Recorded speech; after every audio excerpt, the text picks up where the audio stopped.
বউকে বলবেন এ বোরকা পরে বাহিরে যা। বউ তখন বলবে হ্যাঁ এই বয়সে আমার বোরকা পরা লাগবে, আমি কি বুড়ি হয়েছি? বুড়ি হলে তোর দিক কেউ তাকাবি না, এই স্যাংরা বয়সে মানুষ তাকাবে, দোকানপাট ঢাকে বাহিরে যা। কথা বলেন, কথা বলেন। আজকে সমাজের অবস্থা হয়ে গেছে কি জানেন? দাদির গায়ে বোরকা আছে, নাতনির গায়ে বোরকা নেই। কথা কয় না, কথা কয় না। একটা আমের গাছ 50-60 বছর বয়স, ওই আমের গাছে এই গ্রামের বাদশা মেয়ে কাল সকালে যদি বেড়া দেয়, বেড়া দেওয়া বোঝেন তো, চতুর্দিক দিয়ে কি দেয়? বেড়া দেয় না? তখন মানুষ বলে এ বাদশা পাগল হয়েছে নাকি? কেন? এই গাছে বেড়া দিতেছো মানে? এই গাছের বয়স 50-60 বছর। তখন বলতেছে হ্যাঁ হ্যাঁ ছাগল মুখ দেবে এই জন্য বেড়া দিতেছে। মানুষকে এই ছেলে পাগল হয়ে গেছে। আর তার শীর্ষে এই 50-60 বছর যে গাছের বয়স, এই গাছে কোনোদিন ছাগলে মুখ দিতে পারবে? আম খাইতে পারবে? পাতা নষ্ট করতে পারবে? পারবে না। কোনটা নষ্ট করবে? এই কেশবপুর বাজার থেকে গতকালকে যে গাছটা নিয়ে এসে আজকে বিকেলে লাগাবেন, এই কচি গাছ, এই ছোট গাছ, এই গাছে ছাগল খাইবে কিনা? কথা কন না। ছাগল খাবে মানে সুযোগ পালে ওই গাছের ছাল তুলে খেয়ে ফেলে দেবে। কথা কন ঠিক কিনা? তো এই কচি গাছের চতুর সাইডে বেড়া দেওয়া লাগবে, কারণ গাছটা একেবারে নতুন, একেবারে ছোট্ট একটি গাছ। এই গাছে চতুর্দিক দিয়ে বেড়া দেওয়া লাগবে, কারণ যখন তখন ছাগল হামলা করে পাতা খেয়ে শেষ করে দেবে, এই গাছকে বাড়তে দেবে না। কথা বলেন ঠিক কিনা? তা আজকের সমাজের দাদি নানির বয়স হয়ে গেছে 50-60-70, এই বোরকা পরে এমন কায়দায় থুত্তুর করে হাঁটে যাচ্ছে। তখন জিজ্ঞাসা করলাম এ দাদি এমন কায়দায় বোরকা পরছো, বাপ রে বাপ, সেই পর্দা করছো? হ্যাঁ ভাই হ্যাঁ, পর্দা করা লাগবি না, আমার যে মরা লাগবি, মরা লাগবি, মরণের ভয়ে বোরকা পরছো। মানে পর্দা করা লাগবে, মৃত্যুর সময় এসে গেছে এই ভয় এই দাদি ধরছে। দাদিক বলা হলে দাদি তোমার সাথে থাকা কে? কয় নাতনি। তো এর গায়ে বোরকা নেয়, 14-15-16 বছরের কচি নাতনি, এর গায়ে বোরকা নেয়, বাপারটা কি? তখন বলতেছে ওকে একটু মানুষ দেখুক, ওর কি বিয়ে হওয়া লাগবে না? কথা কয় না কেন? বোরকা দরকার হলো দাদির না নাতনির?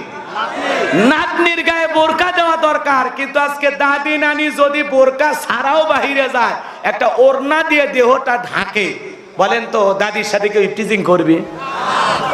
কেউ বাঁকা নজরে তাকাবে? কারণ মেয়াদ উত্তীর্ণ হয়ে গেছে। কথা কয় না। কিন্তু এই 14 বছর 16 বছরের এই যুবতী বোনের দিকে মানুষ তাকাবে, কারণ এর বয়সটা এখন তাকানের। কথা বলে ঠিক কিনা? এই জন্য মা বোনদেরকে বলতে চাই, মা আপনি বোরকা পরলে হবে না, আপনার মেয়েকেও বোরকা পরাইতে হবে। দাদি নানির বোরকা পরলে হবে না, নাতনিদেরও বোরকা পরতে হবে। কথা বলে ঠিক কিনা? পর্দা নারীর সম্মান মর্যাদা বাড়ায়, পর্দাশীল নারীর ওপরে আল্লাহর রহমত নাজিল হয়। আপনাদের অনেক সাহস বেশি যে ভাইরা রাস্তাঘাটে দোকানপাটে এখানে সেখানে অযথা অপচয় সময় নষ্ট করতেছেন, তাদেরকে এই মাহফিলে আসার জন্য বিশেষভাবে অনুরোধ করা হলো, ভাই কোরআন শোনার জন্য আপনারা একটু ছুটে আসুন। এর আগে সরাসরি কোনো মাহফিলে কি আপনারা আমার আলোচনা শুনেছেন? কোথায়? রাজগঞ্জ।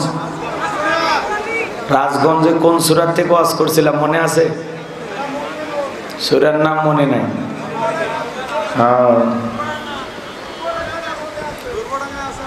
দুর্বারাঙ্গা,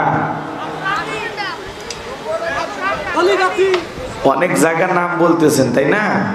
ওগুলো জায়গায় কোন সূরা থেকে আলোচনা করছিলাম মনে আছে? সূরা লোকমান। মাশাআল্লাহ। আর কোথায় শুনছেন?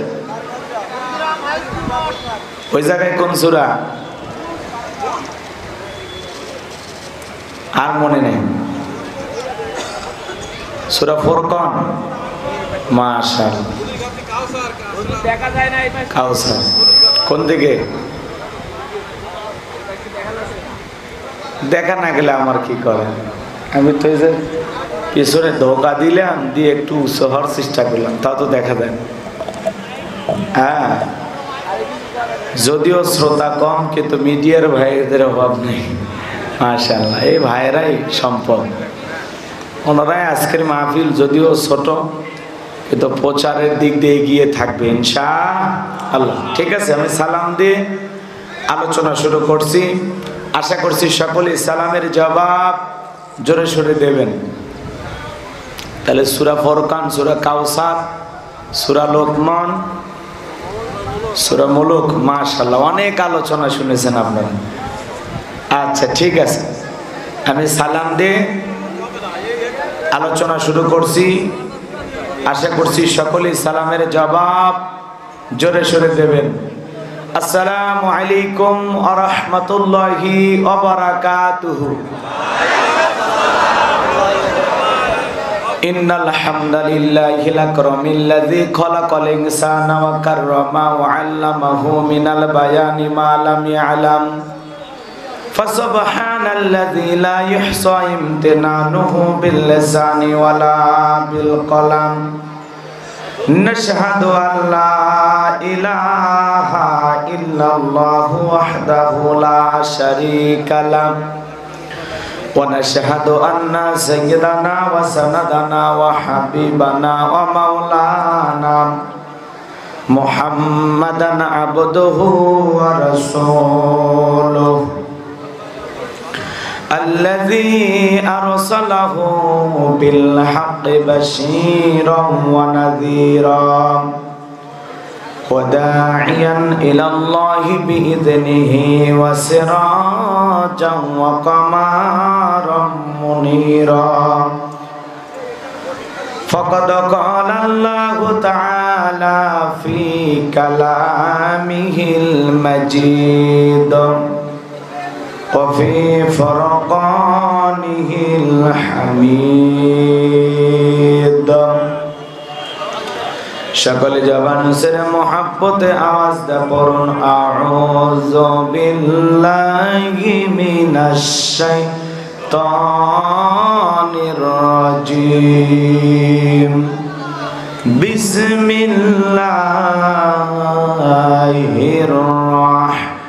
রাহমানির রাহিম।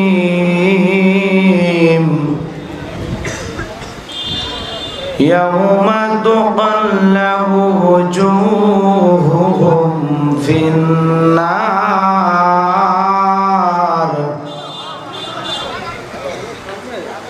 ফিন্নার ইয়াকুলুনা ইয়া লাইতানা أطعنا الله وأطعنا الرسول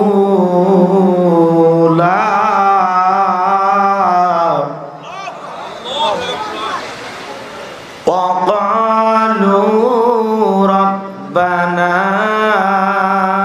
إنا أطعنا سادتنا وكبراءنا فأضلونا السبيل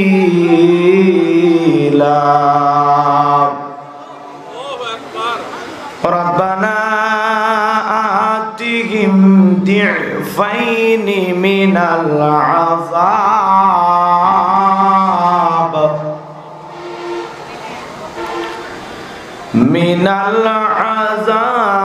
ولعنهم لعنا كبيرا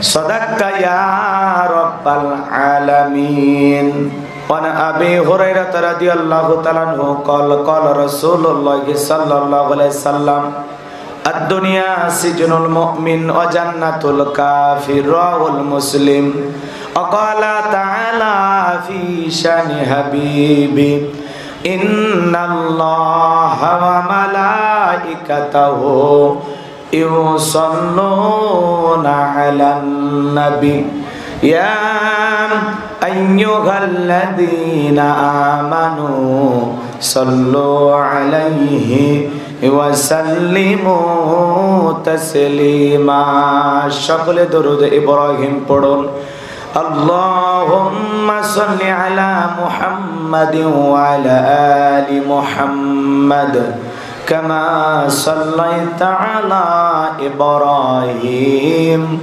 وعلى آل إبراهيم إنك حميد مجيد اللهم بارك على محمد وعلى آل محمد كما باركت على إبراهيم وعلى آل إبراهيم إنك حميد مجيد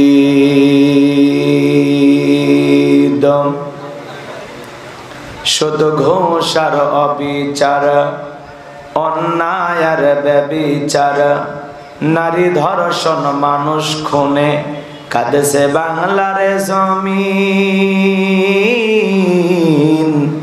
বিদায় হতে চলেছেন নবীজির রক্তে মাখা দিন তবে মানুষ তোমরা মনে রেখো তবে মানুষ তোমরা মনে রেখো একদিন তোর সোনার শরীর থাকবে না রে আর মাটির দেহ মাটির মাঝে মিশবে রে ধুলাই কিসের টাকা কিসের বাড়ি ও তুমি কিসের কর জমিদারি সঙ্গে তোমার কেউ যাবে না পুরুষ কিংবা নারী বট বৃক্ষে কলসমহল কে দিল রে লতার গাছে কদু মৌমাছিরা কার আদেশে মৌসাকে দেয় মধু শিমুল গাছে কে দিল রে নরম নরম তুলা চৈত্র মাসে কার আদেশে জমিন মাঝে দোলা কে বা হলো দিবারাত্রি দক্ষিণা হিমেল বায়ু কোথা থেকে পেলি রে তুই তোর জীবনের আয়ু কে বা দিল তোর মুখে হাসি অথই মধুর কথা কেমনে রে তুই বুঝতে পারিস আপন জনের ব্যথা মাঠের তরে কে বিশাল সবুজ শ্যামল ছবি সকাল বেলায় কে উঠাই রে আবিরাঙ্গারবি পাখির কণ্ঠ কে দিল রে মিষ্টি মধুর গান চিন্তা করে দেখো রে মানুষ সবই মহান আল্লাহ তাআলার দান লা ইলাহা ইল্লাল্লাহ জোরে লা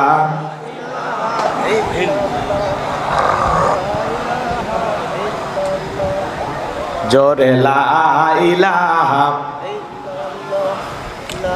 ঘুমাইছেন ভাই থামেন থামেন এত কষ্ট করে পড়ার দরকার নেই শরীর যদি একেবারে দুর্বল হয় খামাকে আওয়াজ দিয়া আরো দুর্বল হওয়ার কি দরকার আপনারা যারা এই মাহফিলে বসেছেন আমরা কি সবাই সুস্থ নাকি অসুস্থ এটা মাহফিল নাকি কবরস্থান আমরা জিন্দা না মুর্দা মহিলা না পুরুষ আওয়াজ জোরে দিলে কি গুনাহ হবে কালেমা জোরে বললে কি এলাকায় ভয় আছে এলাকায় কালেমা বলে কি মামলা হয় জেলে দেয় রিমান্ডে না মুসলমান কালেমার জন্য জীবন দিতে রাজি কিন্তু কালেমা ছাড়তে মুসলমানের আওয়াজ এত দুর্বল দিলে চলবে না আজকে মুসলমান আওয়াজ দেওয়ার না কারণে বাতিলেরা ঘাড়ে চেপে বসে আছে কথা বলেন ঠিক কি না এজন্য বাজান গো আমার আওয়াজ দিলে বাতিলেরা পালানোর রাস্তা খুঁজবে আর নীরব ভূমিকা পালন করলে বাতিলেরা সারা জীবন জুলুম করে যাবে কথা বলেন ঠিক কি না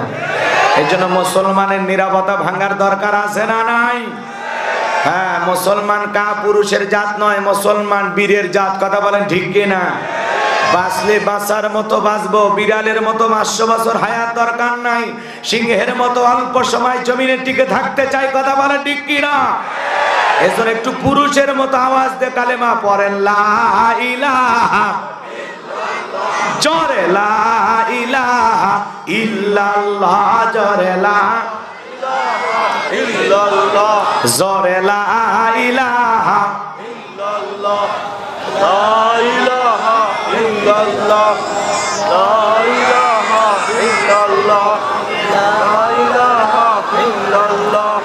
লা ইলাহা জোরে লা ইলাহা ইল্লাল্লাহ জোরে লা ইলাহা জোরে লা ইলাহা জোরে লা ইলাহা লা ইলাহা ইল্লাল্লাহু মুহাম্মাদুর রাসূলুল্লাহ। জবান সে এক বাক্যে পড়ছি সাল্লাল্লাহু আলাইহি ওয়াসাল্লাম। বাংলাদেশের ঐতিহ্যবাহী যশোর জেলার কেশবপুর থানার অন্তর্গত মধ্যকুল মার্কাজুল হুদা ইসলামিয়া বালক বালিকা কওমি মাদ্রাসা ও এতিমখানার উদ্যোগে আজকের এই ওয়াজ মাহফিলের সম্মানিত সুযোগ্য অনারেবল প্রেসিডেন্ট, বিশিষ্ট সমাজ সেবক, শ্রদ্ধাভাজন ব্যক্তিত্ব জনাব ডাক্তার মোহাম্মদ ইয়াকুব আলী বিশ্বাস, আল্লাহ পাক তার গোলামকে হায়াতে তৈয়বা সিয়াতে কুলিয়া দান করুন। সকলে বলুন আমিন আমিন। আজকের প্রোগ্রামের প্রধান অতিথি বিশিষ্ট রাজনীতিবিদ, সমাজ সেবক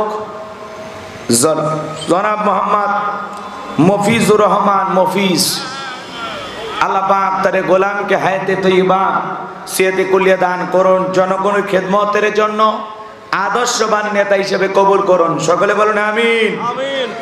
আজকের প্রোগ্রামের আমন্ত্রিত অতিথিবৃন্দ আলোচনা রেখে ধন্য করেছেন হযরত কারি আব্দুস সালাম সাহেব, কথা বলেছেন হযরত মাওলানা মুফতি রুহুল আমিন সাহেব, কথা বলেছেন সাতক্ষীরা জেলার কৃতি সন্তান হযরত হাফেজ মাওলানা আমিনুর রহমান সাহেব। সকল আলোচকের আলোচনা আল্লাহ পাক দ্বীনের জন্য, ইসলামের জন্য, কোরআনের ময়দানের জন্য কবুল করুন। সকলে বলুন আমিন।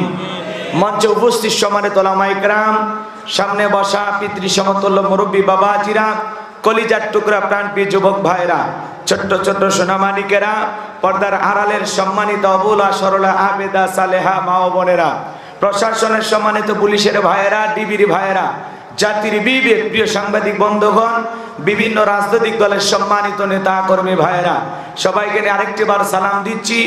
আশা করছি সকলে সালামের জবাব জোরে সোরে দেবেন। আসসালামু আলাইকুম ওয়া রাহমাতুল্লাহি ওয়া বারাকাতুহু। ওয়া আলাইকুম আসসালাম ওয়া রাহমাতুল্লাহি ওয়া বারাকাতুহু। আমরা শুকরিয়া আদায় করতেছি সেই মহান মালিকের দরবারে যে আল্লাহ পাক সুবহানাহু ওয়া তাআলা অত্যন্ত দয়া করে, করুণা করে, মায়া করে, মহাব্বত করে, ভালোবেসে, পছন্দ করে অত্র এলাকা থেকে গণে করে, গণান্বিত করে, যাচাই বাছাই করে শুধুমাত্র কেবলমাত্র কোরআনুল কারীমের মহাব্বতে আজকের এই জান্নাতি বাগানে, জান্নাতি পরিবেশে আসার বসার সুযোগ করে দিলেন। সে মহান রবের দরবারে সিজদা অবনত চিত্তে কালিমাতুশ শুকুর আদায় করে পড়ছি আলহামদুলিল্লাহ। হয় নাই কৃপণতা অলসতা দূর করে মুসলমান হিসাবে সিংহের মতো, বাঘের মতো গর্জন করে আল্লাহর দেয়া জবান দ্বারা দুইটা ঠোঁট নাড়াইয়া চিৎকার মেরে বলুন আলহামদুলিল্লাহ। করুন রব্বানা লাকাল হামদ হামদান কাসীরান তাইয়িবান মুবারাকান ফি। লক্ষ কোটি দরুদ সালাম মানবতার শ্রেষ্ঠ বন্ধু বিশ্বনবী, বিশ্বনেতা যে নবী আইয়ামে জাহিলিয়াতের যুগে আগমন করে অসভ্য মানুষগুলোকে সভ্য বানিয়েছেন, অভদ্র মানুষগুলোকে ভদ্র বানিয়েছেন, কোরআন নামের সংবিধান দিয়া, কোরআনের রাজ কায়েম কইরা সোনালী যুগ পাহাড় দিয়া মদিনার পাক ভূমিতে শায়িত আছেন। সে রাসূলের প্রতি কলিজা ভরা মহাব্বত নিয়ে পড়ছি দরুদ ও সালাম। সকলেই পড়ুন সাল্লাল্লাহু আলাইহি ওয়াসাল্লাম। সম্মানিত ভাইরা, আজকের প্রোগ্রামে আসতে পেরে, বসতে পেরে আপনারা খুশি না বেজা? কারা কারা বেজার দু হাত তুলে দেখান তো দেখি। ওই যে মাঝে মাঝে দুই একজন হাত উঠাইছে। আপনারা কি মাহফিলে আছেন নাকি মন বাড়িতে আছে গো? জোকে তালে হয়ে গেছে, তাই না? কিছু জায়গায় গেলে এরকম মানুষ তালে তাল মিলে, সব জায়গায় তালে তাল মিলালে বিপদ আছে না নাই? যাই কয় আই রে, সেই দিকে যাই রে, বোঝা সোজা নাই রে, লাঠি পিটা খাই রে। মার খাওয়ার পরে হুঁশ হয়, এ কাম করছিলাম। আমরা হুজুকিয়া বাঙালি, কথা বলেন না কেন? হ্যাঁ, সব জায়গায় তালে তাল মিলালে হবে না। কার সাথে তালে তাল মিলাবেন, কার সাথে উঠবেন বসবেন, আজকে একটু বলার চেষ্টা করা হবে ইনশাআল্লাহ। আজকের প্রোগ্রামে আসতে পেরে বসতে পেরে কারা কারা খুশি, মুখে নিয়ে হাসি আওয়াজ দেবেছি। আল্লাহ নামের এমন একটি স্লোগান দেবেন, এলাকায় যদি কোনো বাতিল শক্তি থাকে তাদের কলিজায় যেন কম্পন সৃষ্টি হয়, এমন আওয়াজ তুলতে রাজি আছেন যারা? দুই হাত টান টান করে তুলে দেখান তো তারা।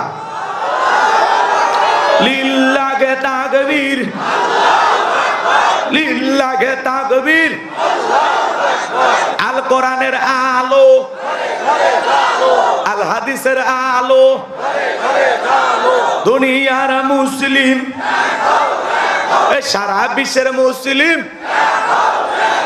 আমার নেতা তোমার নেতা, আমার নেতা তোমার নেতা। লিল্লাহে তাকবীর। আল কোরআনের আলো, আল হাদিসের আলো, দুর্নীতির আলো। হাত নামা। অনেকে ঝোঁকে তালে বলেই ফেলেছেন, দুর্নীতির আলো ঘরে ঘরে জালো। বাংলাদেশে দুর্নীতি দমন কমিশন আছে না নাই? এরপরে দুর্নীতি কমেছে নাকি ডিজিটাল কাজে বেড়েই চলেছে? দিন যত গড়াচ্ছে দুর্নীতির পাল্লা তত ভারী হচ্ছে, কথা বলেন ঠিক কিনা? আমরা চাই আমাদের প্রিয় মাতৃ বাংলাদেশ দুর্নীতি মুক্ত আল্লাহ কবুল করুন, চিল্লা বলুন আমিন। আমরা চাই আমাদের বাংলাদেশ মাদক মুক্ত আল্লাহ কবুল করুন, চিল্লা বলুন আমিন। আমরা চাই আমাদের বাংলাদেশ যৌতুক মুক্ত আল্লাহ কবুল করুন, চিল্লা বলুন আমিন। আমরা চাই আমাদের বাংলাদেশ নাস্তিক মুক্ত আল্লাহ কবুল করুন, চিল্লা বলুন আমিন। সম্মানিত ভাইরা আমার, ভূমিকায় লম্বা কথা নয়, সরাসরি মূল আলোচনায় প্রবেশ করতে চাই। তারপরে দুই একটি কথা না বললেই নয়। আমরা যত জায়গায় কোরআনের কথা বলতে যাই বলে হুজুর সাবধানে আলোচনা করবেন, ভুলে যাবেন না এলাকা কার। ওদের কথার সাইজ শুনে মনে হয় এলাকা ওদের বাবা। আছে না নাই? একটু আওয়াজ দেন, আমি করব ওয়াজ, আপনারা দেবেন আওয়াজ, জবাব দিবেন ঠিক ঠিক। আলোচনা হবে কমপ্লিট, শ্রোতাদের স্পিরিটে বারে বক্তার হিট, আলোচনা হবে জায়গা মতো ফিট। একটু আওয়াজ দেন। ভয় পান নাকি আপনারা? ভয় পাওয়ার কারণ নাই, কোনো ভয় পাওয়ার কারণ নাই। দিনের বেলায় মাহফিল চতুর্দিকে দেখা যাচ্ছে, দৌড় মারা যাবে, কথা কয় নাকি? এই জন্য ভাইয়ের আমার, অনেক জায়গায় আমরা যখন বয়ান করতে যাই, ওয়াজ করতে যাই, বলে হুজুর ওয়াজ যা করবেন করবেন, খবরদার রাজনীতির কোনো আলোচনা করবেন না। আচ্ছা বলেন তো বাজান, আমার বাড়ি কোন জেলা? গাইবান্ধা। গরিব এলাকায় বাড়ি দেখে আমার জেলার নামটা নিতেও আপনাদের কষ্ট হচ্ছে, একটু জোরে বলেন না, আমার বাড়ি কোথায়? আপনাদের বাড়ি কোন জেলা? যশোর। বিশ্বাস করেন আমি গাইবান্ধা থেকে যশোরে এসেছি শুধুমাত্র কোরআনের কথা বলার আশায়, এছাড়া আমার আর অন্য কোনো উদ্দেশ্য নাই। আর আমি গাইবান্ধা থেকে যশোরে এসে রাজনীতি করে আমার কোনো লাভ আছে? আগামী নির্বাচনে এলাকার মহিলা মেম্বার পদে দাঁড়ানোর কোনো চান্স আছে? তাহলে আমি কেন এখানে রাজনীতি করব? যদি করাই লাগে নিজের জেলা গাইবান্ধাই করব, কথা বলেন ঠিক কিনা? এজন্য আপনারা টেনশন মুক্ত থাকবেন, আমি আপনাদের কথার সাথে একমত। আমি বাংলাদেশের রাজনীতি কোনো দলের বক্তা না, আমি রাজনীতি কোনো বক্তব্য দেব না। I will not say any political word because I am not a leader of any political party. কারণ এখানে সব দলের লোক আছে না নাই? এখানে বসে আছেন আওয়ামী লীগ, বিএনপি, জাতীয়বাদী জামাত ইসলাম, জাসদ, বাসদ, চরমনা, আরশদ, জানবেগি, ফুরফুরে, হাটহাজার, ওলামা নিজামা, তাবলিগ, পাবলিক, ওলামা লীগ, গণতন্ত্র, গণফোরাম, সুসমাজ, বিকল্পধারা, এলজিবি, মিডিয়াম, নাগরিক শক্তি, পিপল সোসাইটি, 4 দল, 14 দল, 8 দল, 19 দল, 20 দল, ইসলাম, বিনে বাংলাদেশ কংগ্রেস এ পর্যন্তই থাক। বাংলাদেশে কত দল? আমি কি বোকা দলীয় আলোচনা করব? এই দিক থেকে যদি একটা দলের লোক গুতা মারে, ওই দিক থেকে আর একটা দলের লোক থানায় টেলিফোন করে, আমি হুজুরের অবস্থা ভালো না খারাপ? অতএব আজকের মাহফিলে বাংলাদেশের রাজনীতি নিয়ে কোনো আলোচনা করা হবে? জোরে বলেন, বাংলাদেশের রাজনীতি নিয়ে কোনো আলোচনা করা হবে না। তবে হ্যাঁ, আমি যদি কোনো রাজনৈতিক বক্তব্য দেই, এই পৃথিবীর শ্রেষ্ঠ রাজনীতিবিদ, শ্রেষ্ঠ রাষ্ট্রনায়ক, শ্রেষ্ঠ রাষ্ট্রপতি, শ্রেষ্ঠ সেনাপতি, শ্রেষ্ঠ বৈজ্ঞানিক, শ্রেষ্ঠ দার্শনিক, শ্রেষ্ঠ বাবা, শ্রেষ্ঠ রানা, শ্রেষ্ঠ স্বামী, শ্রেষ্ঠ আদর্শ, শ্রেষ্ঠ মহামানব রহমাতুল আলামিনের মদিনার আদর্শের রাজনীতির কথা বলবো।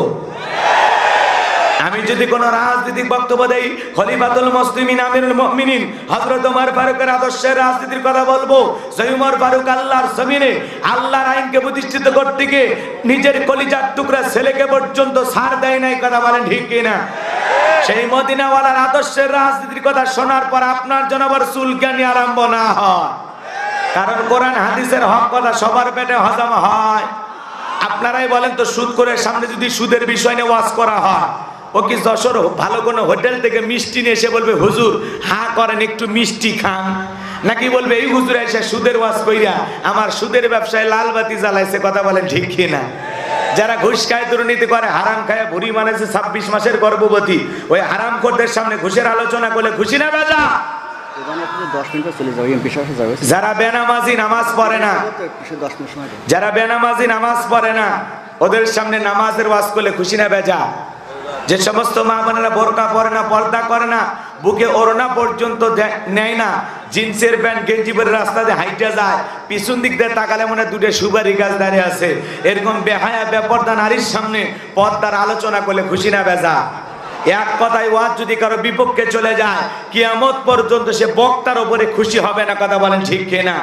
এই জন্য পরিষ্কার ভাবে একটি কথা বলে দিতে চাই, আজকের আলোচনার সভাপতি স্যারের মতো হবে না, প্রধান অতিথির মতো হবে না, মাহফিল কমিটির মতো হবে না, বক্তার মতো হবে না, শ্রোতাদের মতো হবে না। আল্লাহর কোরআন যা বলবে গোলাম রব্বানি তাই বলবে, এতে কে খুশি কে বেজার ওইটা দেখার টাইম নাই, কথা বলেন ঠিক কিনা? যুগে যুগে নবী রাসূলেরা দাওয়াতি কাজ করেছেন, তাদের দাওয়াতি কাজেও কাফেরে বেঈমানরা বাধার পাঁচিল তৈরি করে দিয়েছিলেন। এরপরে আল্লাহর পয়গম্বরেরা শত বাধার পাঁচিলকে ভেঙে আল্লাহর জমিনে আল্লাহর পথে মানুষকে দাওয়াত দিয়েছেন, কথা বলেন ঠিক কিনা?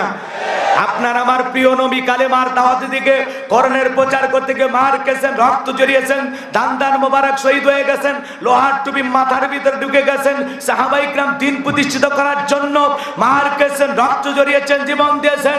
ও বাংলার মুসলমান, 1971 সালে এদেশের মাটির জন্য, এদেশের পতাকার জন্য আপনার আমার পূর্বপুরুষ যদি রক্ত দিতে পারেন, জীবন দিতে পারেন, প্রয়োজন যদি হয় আল্লাহর জমিনে আল্লাহর দ্বীনকে প্রতিষ্ঠিত করার জন্য, কোরআনের সমাজ কায়েম করার জন্য নবীদের মতো সাহাবায়ে কিরামদের মতো বুকের তাজা রক্ত দিতে হয়, কারা কারা দিতে রাজি দুহাত তুলে আল্লাহকে দেখান।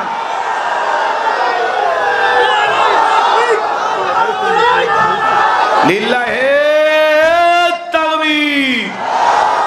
হাত টান টান করে তোলেন, হাত সোজা করেন। আপনি ভয় পাওয়ার কোনো কারণ? আমরা ভয় করি কাকে? আল্লাহ ছাড়া দুনিয়ার কাউকে আমরা ভয় করি নাকি? হ্যাঁ, হাত সোজা করেন। ওই যে মাঝে মাঝে হাত ব্যাকা করে তুলেছেন, 2 হাত তোলার শক্তি না, আপনি পুরুষ মানুষ, দুধ ডিম ভিটামিন ক্যালসিয়াম মাঝে মাঝে কিনে খাবেন, একেবারে দুর্বল হলে তো চলতে পারবেন। হাত সোজা করেন।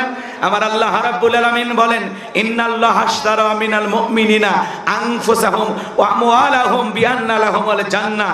সূরা তাওবার 111 নম্বর আয়াতে আল্লাহ পাক জানায়া দিলেন, নিশ্চয়ই মুমিন বান্দাদের জান মাল আমি আল্লাহ ক্রয় করে নিয়েছি, বিনিময়ে দেব জান্নাত। বলুন সুবহানাল্লাহ। তাহলে বলেন তো বাজান, আপনার আমার জীবনের মালিক কে? এ যশোরের কেশবপুরের যুবকেরা ভালো করে বলো তো, এই জীবনের মালিক কে? প্রেম করবার প্রেমিকাকে পার্কে নিয়ে যা ডায়লগ দিবা, এ জীবন তোমার, তুমি শুধু আমার। ওরে হাইব্রিড যুবক, এই জীবনের মালিক কে? আপনার আমার সম্পদের মালিক কে? আল্লাহর দেয়া জীবন, আল্লাহর দেয়া সম্পদ আল্লাহর পথে খরচ করতে রাজি আছেন তো মুসলমান? রাজি আছেন তো ইনশাআল্লাহ? রাজি আছেন তো ইনশাআল্লাহ? রাজি আছেন তো ইনশাআল্লাহ? বাম হাত আমার, শুধু ডান হাত তুলে রাখেন। আল্লাহ রাব্বুল আলামিন বলেন, ইল্লা সাহাবাল ইয়ামিন ফি জান্নাতি ইয়াতাসাআলুন। ডানপন্থী যারা জান্নাতের বাগানে থাকবে তারা, ডানপন্থী যারা আল্লাহর প্রিয় তারা। বলুন সুবহানাল্লাহ। কোনো কথা হবে না। কিছুক্ষণ আগেই বলেন হুজুর জীবন দিতে রাজি, রক্ত দিতে রাজি। আপাতত জীবন রক্তর দুইটার কোনোটাই দেয়া লাগবে না।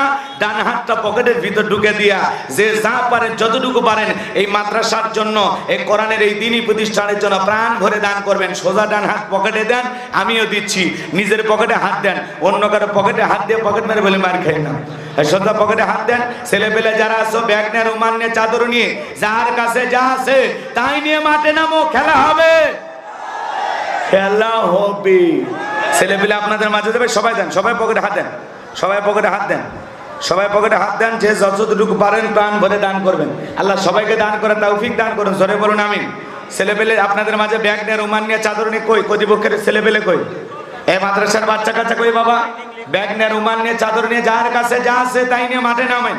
সবাই মাঠে নামো।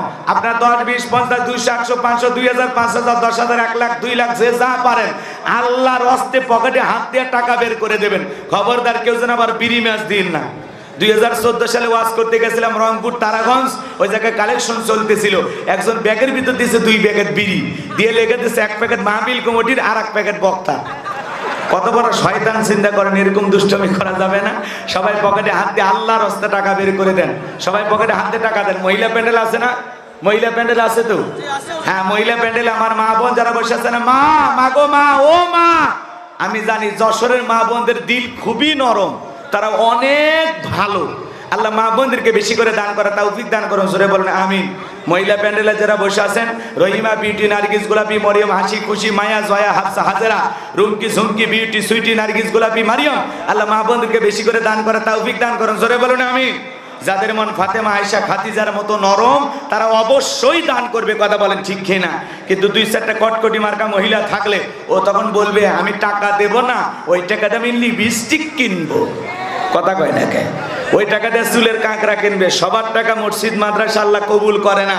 মাদ্রাসায় দান করতে গেলে বিশাল বড় কলিজা লাগে, কথা বলেন ঠিক কি না? আপনি পকেটে হাত দেবেন, শয়তান বলবে কি করিস, বলে 100টা টাকা দেই, কয় চুপ কর, 100 টাকা হলে 2 প্যাকেট সিগারেট হবে।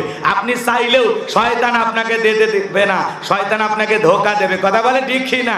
এই জন্য শয়তানের মুখে লাথি মেরে নবীর ঘর মাদ্রাসার জন্য প্রাণ ভরে দান করেন। আমার হাতে 500, 1000 টাকা, 2, 4, 5, 10,000 যারা দিবেন তাড়াতাড়ি দেন। প্রধান অতিথি 20,000 টাকা, মফিজুর রহমান মফিজ ভাই। মাশাআল্লাহ, নেতা হিসেবে কমই হয়ে গেল গো আমাদের জনাব মোহাম্মদ মফিজুর রহমান মফিজ ভাই, লিল্লাহে তাকবীর। আজকের মাহফিলের প্রধান অতিথি বিশিষ্ট রাজনীতিবিদ জননেতা জনাব মোহাম্মদ মফিজুর রহমান মফিজ ভাই, নগদ 20,000 টাকা, জোরে বলেন মারহাবা, লিল্লাহে তাকবীর।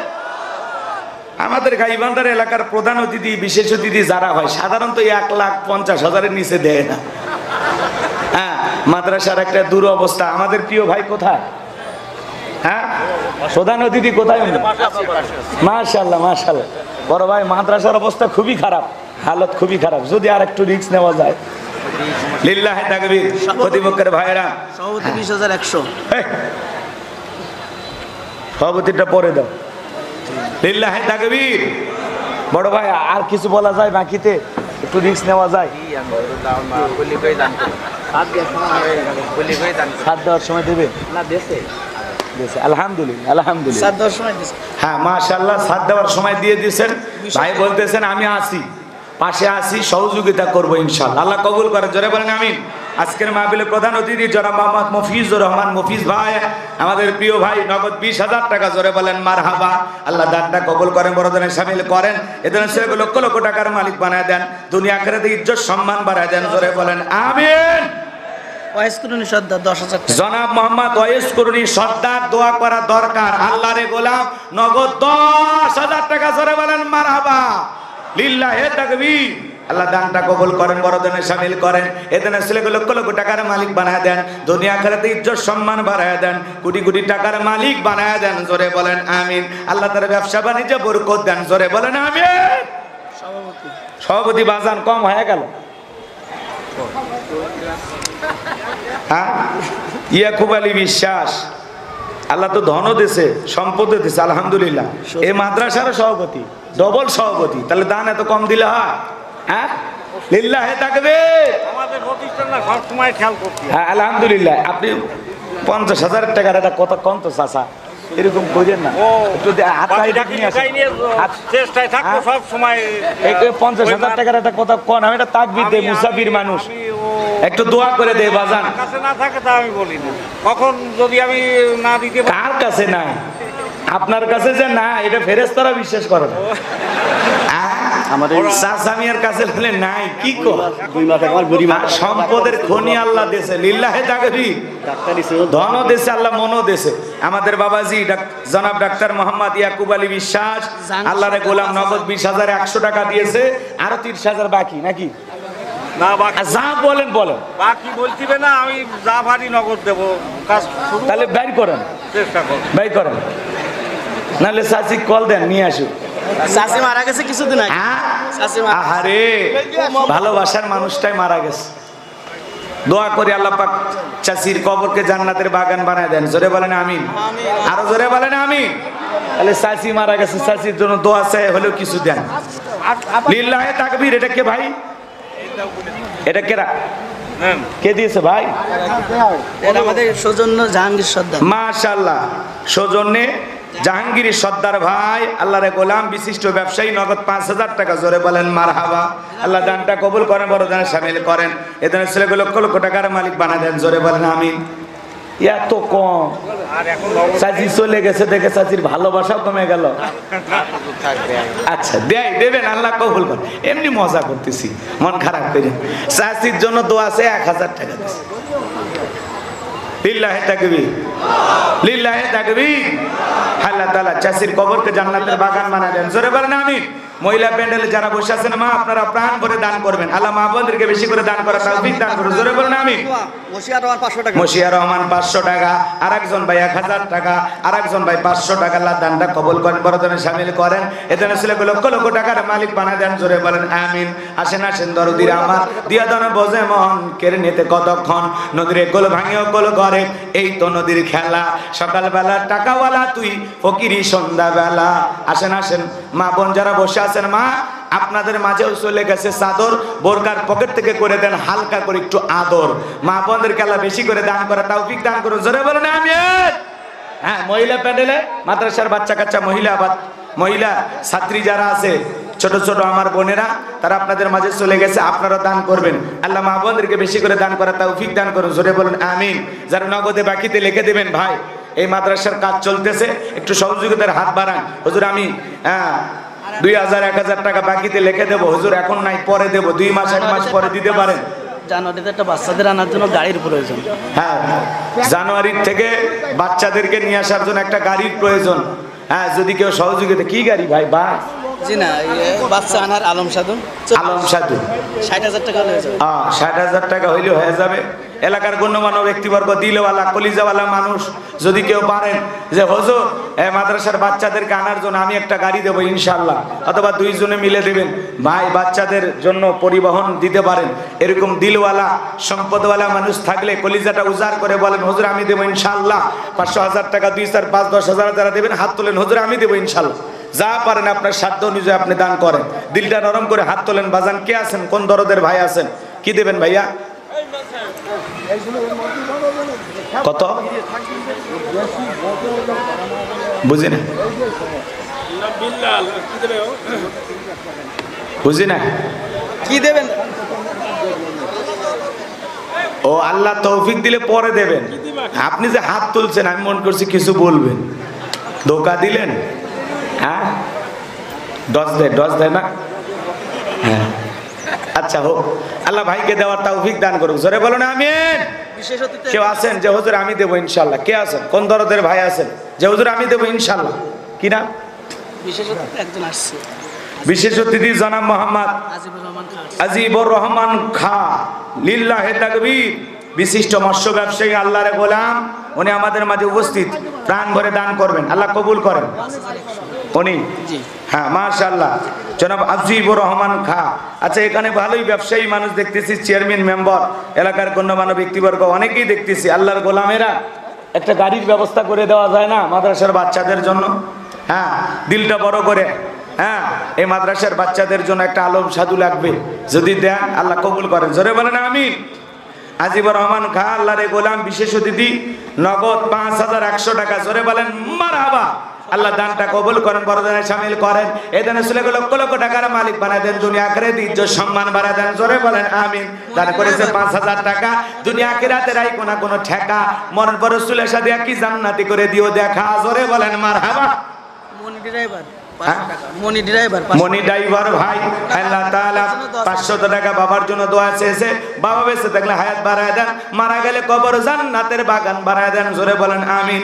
আসেন আসেন দরদিরা আমার, দান করিলে মাল কমে না, নেকি পাল্লা হয় ভারী, গুনাহ খাতা মাফ করে দি আল্লাহ, জান্নাতে বানায় দিও ঘর বাড়ি। জোরে বলেন মারহাবা। লা ইলাহা ভাই 2-1 মিনিটের মধ্যে দিলে দেন, না দিলে আলোচনায় চলে যাব, কষ্ট দেব না, খুব দ্রুত গতিতে দেন। যারা দেবেন লা ইলাহা ইল্লাল্লাহ জোরে লা। পুরুষ প্যান্ডেলের টাকা পাইছেন?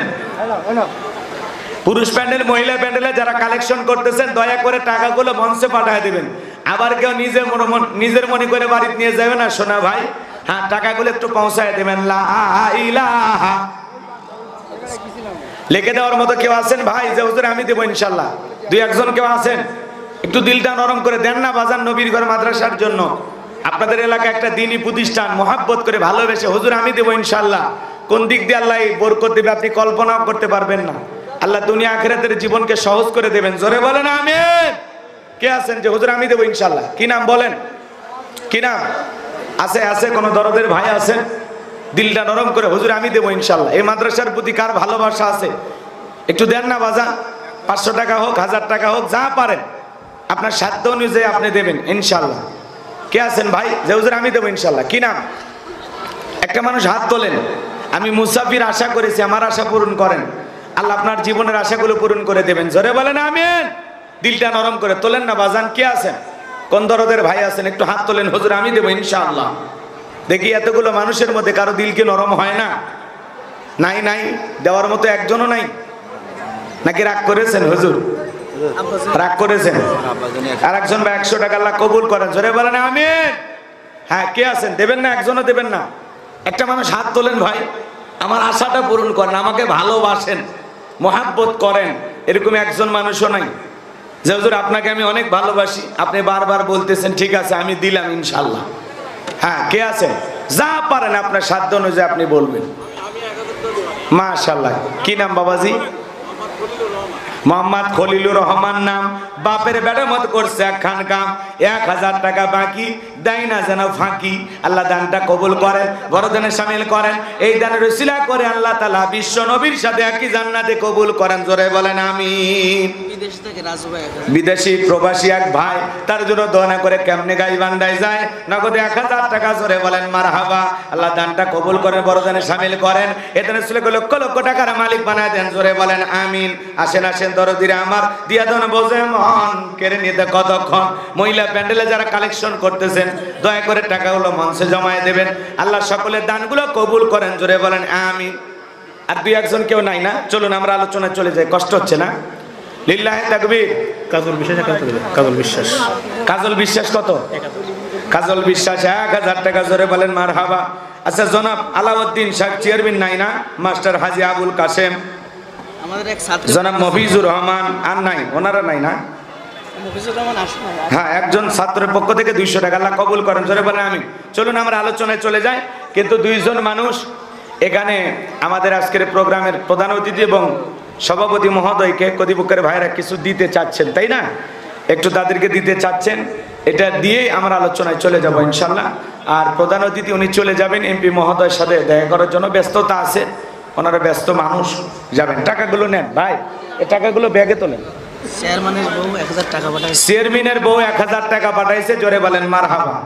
আল্লাহ তাআলা তার হায়াত বাড়ায় দেন, জিন্দেগির গুনাহগুলো মাফ করে দেন। আল্লাহ তাআলা হযরতে ফাতিমার সাথে একই জান্নাতে কবুল করে নেন। জোরে বলেন আমিন।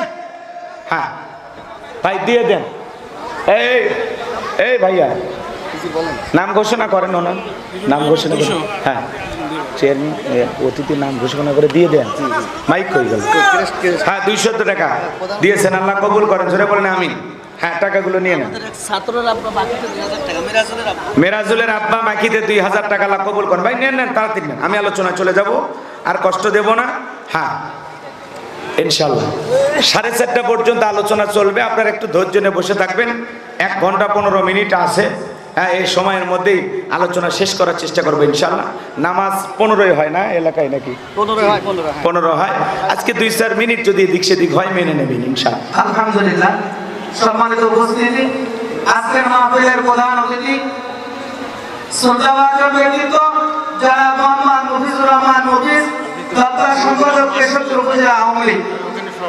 আমরা ভাইজানকে মাহফিলের পক্ষ থেকে, মাদ্রাসার পক্ষ থেকে আজকের মাহফিলের প্রধান আলোচক হযরত মাওলানা মোহাম্মদ গোলাম রব্বানী গাইবান্ধা হুজুরের হাত থেকে খেরেস নেওয়ার জন্য সম্মাননা প্রতিষ্ঠানের কালেকশনের জন্য একটু সহযোগিতা করলেন, সময় দিলেন, এর বিনিময়ে আল্লাহ আপনাদের আমলনামায় সব লিখে দেবেন। বলেন সুবহানাল্লাহ। ভালো কাজে সময় দিলেও সব পাওয়া যায়। সুবহানাল্লাহ বলেন। মশিয়ার রহমান 10 পিস অসুস্থ হয়ে বুঝছে, 10 পিস চিন দেবে। হ্যাঁ, মশিউর রহমান 10 পিস আল্লাহ কবুল করেন, জোরে বলেন আমিন। ওয়াইস করে নে ভাই 10 পিস। ওয়াইস করুনি ভাই 10 পিস চিন, জোরে কোন মারহাবা। এই তো হয়ে গেছে, আলহামদুলিল্লাহ আলহামদুলিল্লাহ। বাকিটা আপনি দিন, তাও স্বীকার করেন। হুজুর আমি ওইটা বলা আমার অভ্যাস নাই। না ঠিক আছে, বলেছি তো আমি। ঠিক আছে ঠিক আছে, চলেন আমি আজকে কথা বলবো পবিত্র কোরআনুল কারীমের 33 নম্বর সূরা। সূরাটির নাম আহজাব। বলেন কি নাম? 10 পিস 10 পিস। একটু আওয়াজ দেন, আর শুনবেন না, বিরক্ত হইছেন। সূরার নাম কি বললাম? আহজাব। জোরে বলেন কি না? আহজাব। কোরআনুল কারীমের কত নাম্বার সূরা? 33 নাম্বার। জোরে বলেন কত? 33 নাম্বার সূরা। এই সূরাটিতে মোট আয়াত আছে 73টি, রুকু আছে 9টি। বিশ্বনবীর মদিনার জিন্দেগিতে এই সূরাটি নাজিল হয়েছেন। বলেন আল্লাহু আকবার। আমি আপনাদের সামনে 3টি আয়াতে কারিমা তিলাওয়াত করেছি, 66, 67, 68। এই 3টি আয়াতে কারিমার উপরে আলোচনা করব ইনশাআল্লাহ। একটু জবান ছেড়ে ভূমিকা দেওয়ার কোনো সুযোগ নাই, ডাইরেক্ট আলোচনা। অনেক সময় নষ্ট হয়ে গেছে, আর যে কয়েক মিনিট সময় আছে একটু কাজে লাগাইতে চাই। জবান ছেড়ে সবাই আমার সাথে পড়ুন। আউযু বিল্লাহি মিনাশ শাইতানির রাজীম। বিসমিল্লাহির রাহমানির রহিম। বিতাড়িত মোর্দার শয়তানের কাছ থেকে আল্লাহ পাকের কাছে আশ্রয় প্রার্থনা চাচ্ছি। পরম করুণাময় অসীম দয়ালু আল্লাহ তাআলার নামে শুরু করছি। আজকের সূরার নাম কি বলেন তো? আহজাব। এই জায়গায় যারা বসে আছেন আসর পর্যন্ত ধৈর্য নিয়ে থাকবেন তো ইনশাআল্লাহ? থাকবেন তো ইনশাআল্লাহ? তো কারা কারা থাকবেন না হাত তোলেন। ওই যে এর মধ্যেও 2-1 হাত উঠে, ওনারা মনে হয় চলে যাবেন, তাই না? আচ্ছা, চলে গেলে এখনই যান, ওই আলোচনার মাঝখানে চলে যাবেন, তাহলে তো কিছুই বুঝবেন না। শেষ পর্যন্ত কারা কারা থাকবেন 2 হাত তুলে বলেন ইনশাআল্লাহ। একটু জোরে বলেন ইনশাআল্লাহ। আল্লাহ আমাদের কবুল করুন, জোরে বলেন আমিন। আল্লাহ রাব্বুল আলামিন বলেন ইয়াউমা তুকাল্লাবু ওয়ুজুহুহুম ফিন্নার।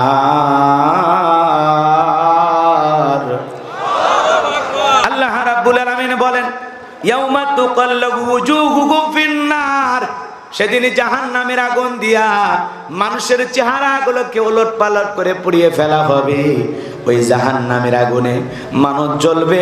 বাজান গো আমার, এই সুন্দর চেহারাতে কত কিছু মাখাইলেন, কত দামি সাবান ব্যবহার করলেন, কত দামি শ্যাম্পু লাগাইলেন, দামি ফেস ওয়াশ লাগাইলেন। বাজান গো আমার ভাইয়েরা, আল্লাহ রাব্বুল আলামিন ডেকে বলেন ইয়াউমা তুকাল্লাবু ওয়ুজুহুহুম ফিন্নার।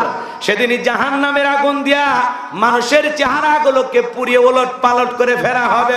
ওই জাহান্নামের আগুনে জ্বলতে জ্বলতে মানুষের চেহারা হয়ে যাবে কয়লার মতো কালো। ওই জাহান্নামের আযাব সহ্য করার শক্তি আমাদের নাই, কিন্তু এই মানুষগুলো কেন জাহান্নামে যাবে, কারা তাদেরকে নিয়ে গেল, তাদের অবস্থা এমন কেন জানার দরকার আছে না নাই? আছে না নাই? আল্লাহ ডেকে বলেন ইয়াউমা তুকাল্লাবু ওয়ুজুহুহুম ফিন্নার। সেদিন জাহান্নামের আগুন দিয়া মানুষের চেহারাগুলোকে পুড়িয়ে ওলট পালট করে ফেলা হবে। বাজান, দুনিয়ার আগুনের চাইতে জাহান্নামের আগুনের পাওয়ার হলো ৭০ গুণ বেশি। হযরত আবু হুরায়রা বলেন আল্লাহ পাক জাহান্নামের আগুনকে 1000 বছর জ্বালায়া জাহান্নামের আগুনের কালার হয়েছিল সাদা, আবার 1000 বছর জ্বালায়া জাহান্নামের আগুনের কালার হয়েছিল লাল, আবার 1000 বছর জ্বালায়া জাহান্নামের আগুনের কালার হয়ে গেছে অন্ধকার রাত্রির মতো কালো। দুনিয়ার আগুনের চাইতে ৭০ গুণ পাওয়ার বেশি। বাজান, একবার যদি কারো দেখে জাহান্নামের আগুন লাইগা যায়, মনে হয় কলিজাটা পুরে ছাই হয়ে যাবে। জোরে কন্না উযুবিল্লাহ। ইন্নাহা সাআত মুস্তাকারর ওয়া মুকামা। নিশ্চয় আবাসস্থল হিসাবে, বসতির জায়গা হিসাবে ওই জাহান্নাম কত না নিকৃষ্ট, কত না নিকৃষ্ট। জাহান্নাম সুখের জায়গা না, ওইটা হলো যন্ত্রণার কারখানা। কথা বলেন ঠিক কি না? জাহান্নামের আযাব সহ্য করার শক্তি আপনার আমার কারো নাই। আছে আছে আল্লাহ আয়াতের শুরুতেই বলতেছেন ইয়াউমা তুকাল্লাবু উজুহুহুম ফিন্নার, সেদিন জাহান্নামের আগুন দিয়া, জাহান্নামের অগ্নি দিয়া মানুষের চেহারাগুলোকে পুড়িয়ে ওলটপালট করে ফেলা দেওয়া হবে। ওই মানুষগুলো জাহান্নামের আগুনে জ্বলতে জ্বলতে পুড়তে পুড়তে কান্নাকাটি করবে, আহাজারি করবে, আর ডেকে বলবেন ইয়াকুলুনা ইয়া লাইতানা আতা'নাল্লাহ ওয়া আতা'নার রাসূলা।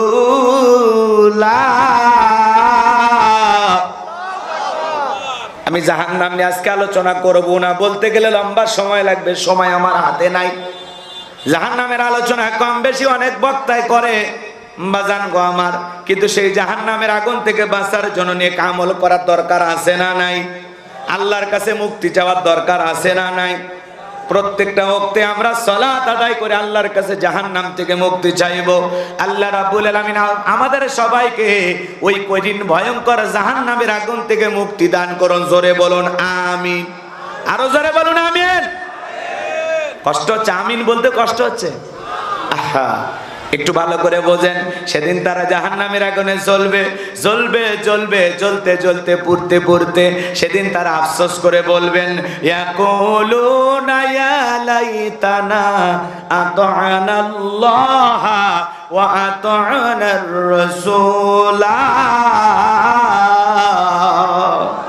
সেদিন তারা বলবে হায় আফসোস, আমরা যদি দুনিয়াতে আল্লাহকে মানতাম, রাসূলকে মানতাম, আল্লাহর আনুগত্য করতাম, রাসূলের আনুগত্য করতাম, কোরআনের বিধান মোতাবেক চলতাম, রসুলের সুন্নাহ মোতাবেক চলতাম, তাহলে আমাদেরকে এইভাবে জাহান্নামের আগুনে জ্বলা লাগতো না।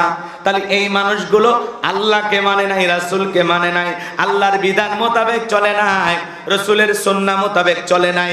এক কথায় তারা দুনিয়াতে আল্লাহ এবং রাসূলকে অনুসরণ করে, আল্লাহর বিধান মোতাবেক চলে নাই। কথা কি বুঝতে পারছেন? কিন্তু এই লোকগুলো চলতে পারলো না কেন? কারা তাদেরকে চলতে দিল না? দোষ কি তাদের নিজেদের? না এর ভিতরে আরো কেউ আছে?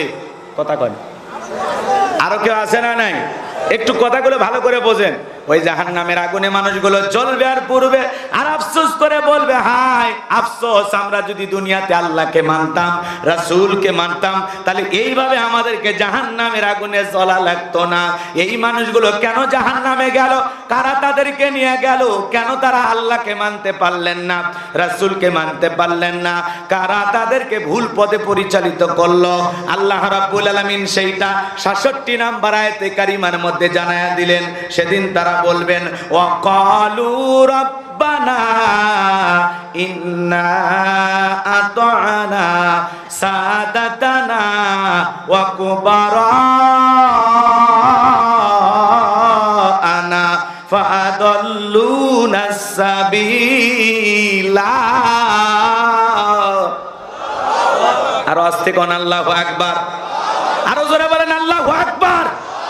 সেদিন তারা বলবে ওয়াকালু রাব্বানা, ভালো করে বোঝেন, সেদিন তারা বলবে ওয়াকালু রাব্বানা, হে আমাদের রব, ইন্না আতা'না সাদাতানা, আমরা দুনিয়াতে নেতাদের কথা মানতাম, ওয়া কুবারানা ফাআদাল্লুনা সাবিলা, দুনিয়াতে বড়দের কথা মানতাম, ওরা আমাদেরকে পথভ্রষ্ট করে গোমরাহি বানায়া মিসগাইড করে ভুল ইনফরমেশন দিয়ে ভুল পথে পরিচালিত করেছে, ওরাই আমাদেরকে জাহান্নামে নিয়ে এসেছে। তাহলে বলেন তো বাজান, কয় শ্রেণীর মানুষ মানুষকে জাহান্নামে নিয়ে যায়? দুই শ্রেণী। দুই শ্রেণী। কয় শ্রেণী? ভালো করে বোঝেন। এই জায়গা আল্লাহ বলতেছেন ওয়াকালু রাব্বানা ইন্না আতা'না সাদাতানা ওয়া কুবারানা ফাআদাল্লুনা সাবিলা, সেদিন তারা বলবে হে আমাদের রব, আমরা দুনিয়াতে নেতাদের কথা মতো চলতাম, নেতাদের কথা মানতাম, বড়দের কথা মানতাম, ওরা আমাদেরকে পথভ্রষ্ট করে গোমরাহি বানায়া ভুল পথে পরিচালিত করেছে, ওদের কারণে আজকে আমরা জাহান্নামে এসেছি। বলেন তো বাজান, তাহলে কয় শ্রেণীর মানুষ মানুষকে জাহান্নামে নিয়ে যায়? দুই আঙ্গুল তুলে বলেন তো কয় শ্রেণীর মানুষ? সতর্কতার সহিত আলোচনাগুলো করতেছি, একটু দিল দিয়ে বুঝবেন, দিল দিয়ে বুঝবেন। কার পিছনে লাফাচ্ছেন একটু শোনেন, শোনেন। দুই শ্রেণীর মানুষ মানুষকে জাহান্নামে নিয়ে যায়, একটা নেতা আর একটা বড় মুরব্বী। বুঝতে পারছেন? নেতা আর কে? বড় বড়। এই দুই শ্রেণীর মানুষ মানুষকে জাহান্নামে নিয়ে যায়। বলেন তো এই দুই শ্রেণীর মানুষের সাথে আপনার আমার ওঠা বসা আছে না নাই? তাহলে কার সাথে উঠতেছেন, কোন নেতার পিছনে হাঁটতেছেন? আমি তাদের মুখোশ উন্মোচন করব, কিন্তু আমি তাদের মুখোশ উন্মোচন করার আগে আপনাদের উদ্দেশ্যে বলবো কেমন নেতাকে অনুসরণ করা দরকার। কথা কথা, কেমন নেতার পেছনে আপনি হাঁটবেন, নেতার চরিত্র কেমন হওয়া উচিত, নেতা কারে বলে, ইসলামিক নেতা কারে বলে, আদর্শ নেতা কারে বলে, ভালো করে বোঝেন। ওয়াজ নসিহত অনেক শুনছেন, আজকে একটু ব্যতিক্রম আলোচনা, একটু শোনার চেষ্টা করেন। বর্তমানে আমাদের এই সমস্যাগুলো আছে না নাই? একটু শোনেন। এই পৃথিবীর শ্রেষ্ঠ নেতা, শ্রেষ্ঠ আদর্শবান মানুষ নাম কি? আরো আসতে বলেন, হযরত মুহাম্মদ মুস্তাফা সাল্লাল্লাহু আলাইহি ওয়াসাল্লাম। তাহলে আমার নেতা, তোমার নেতা। আরো আসতে বলেন, খবরদার পাঁচিরের ওই পারে যেন আওয়াজ না যায়। আমার নেতা, তোমার নেতা। এই জায়গা থেকে আমরা বেরিয়ে আসছি, এই জন্য তো সমস্যা। আমার নেতা, তোমার নেতা। বিশ্বনবী হলেন পৃথিবীর শ্রেষ্ঠ নেতা, এতে কোনো সন্দেহ আছে? নবীর চাইতে আসমান আর জমিনে আর কোন শ্রেষ্ঠ নেতা আছে? দ্বিতীয় জন কেউ আছে নাকি? নাম বলেন।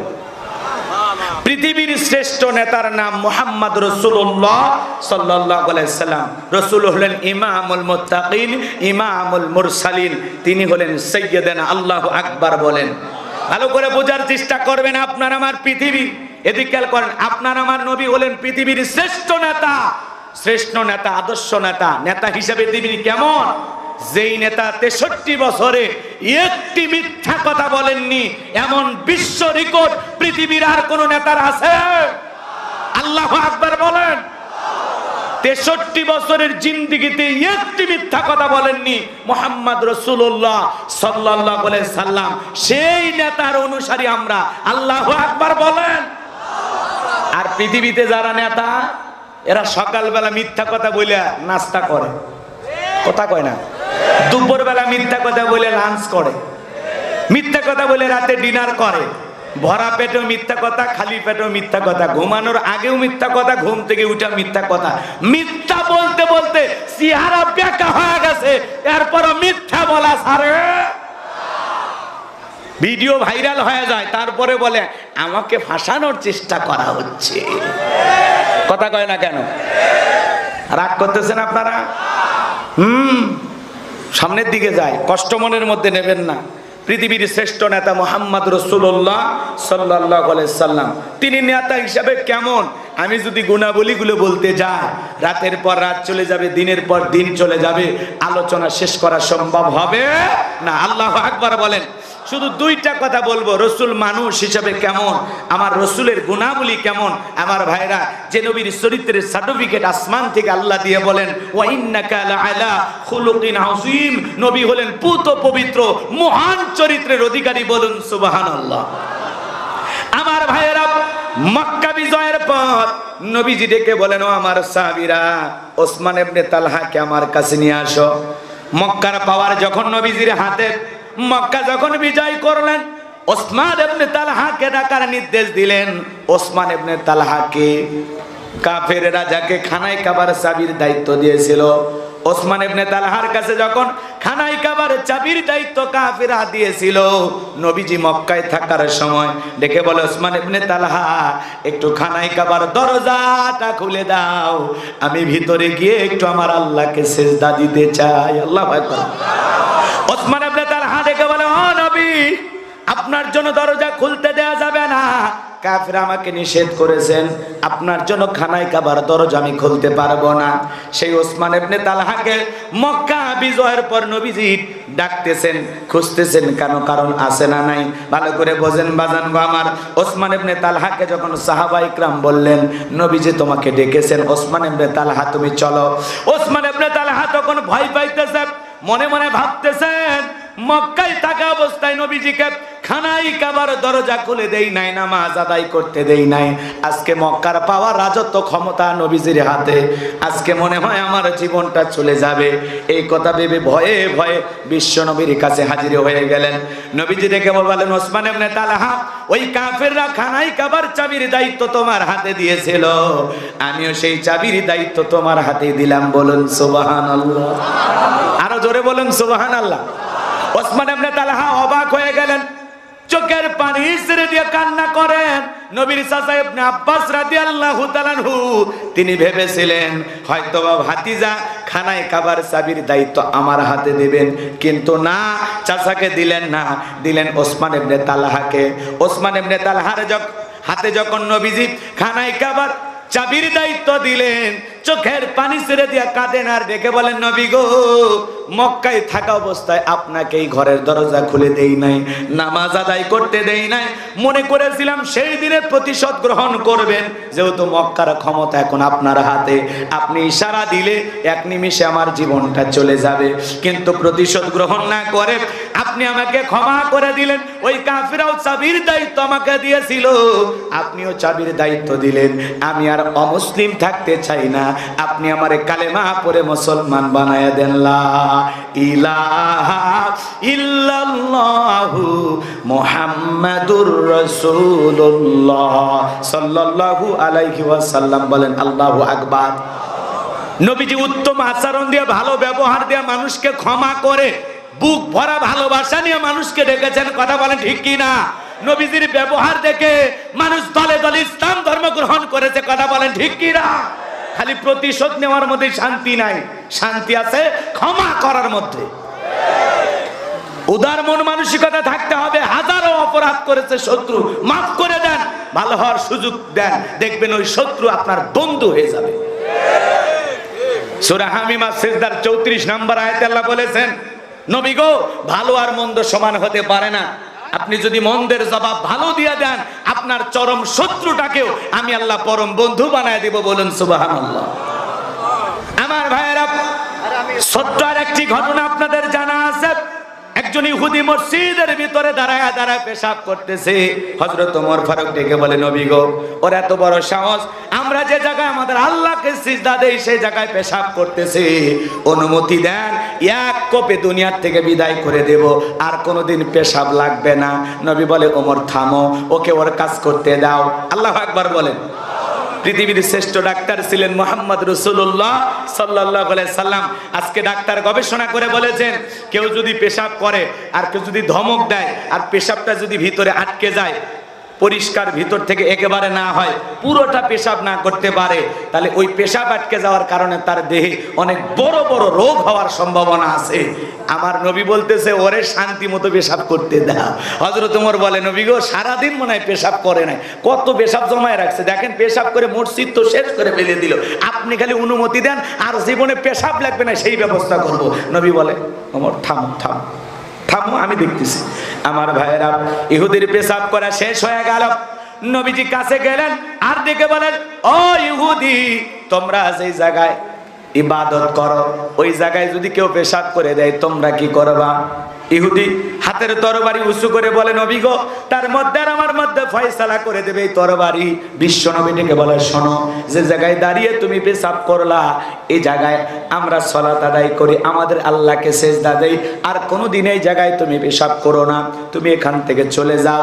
ইহুদি চোখের পানি ছেড়ে দিয়ে কাঁদে আর ডেকে বলে, নবী গো, আমি বারবার পেশাব করছিলাম আর তাকায় দেখছিলাম, ও নবী গো, ওমর খাপ থেকে তরবারি বের করে আমাকে হত্যা করতে চায়, আপনি হত্যা করতে দিলেন না, তাকে আমার দিকে আসার জন্য অনুমতি দিলেন না, বারবার থামায়া দিলেন।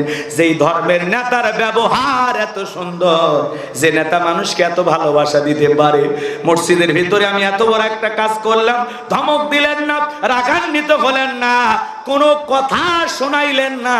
আহারে, যেই ধর্মের নেতার ব্যবহার এত সুন্দর, আমি আর অন্য ধর্মে থাকতে চাই না, আপনি আমারে কালেমা পড়ায়া মুসলমান বানায় দেন। বলেন আল্লাহু আকবার। নবীজি মানুষকে ভালোবাসতেন, মানুষকে ভুল পথ থেকে ফিরে আসার সুযোগ দিতেন, আর এখন ভুল করলে সুযোগ দেয়। তারা আবার বড় বড় কথা বলে, তা আমরা রসুলকে ভালোবাসি, রসুলের সৈনিক, কথা কয় না?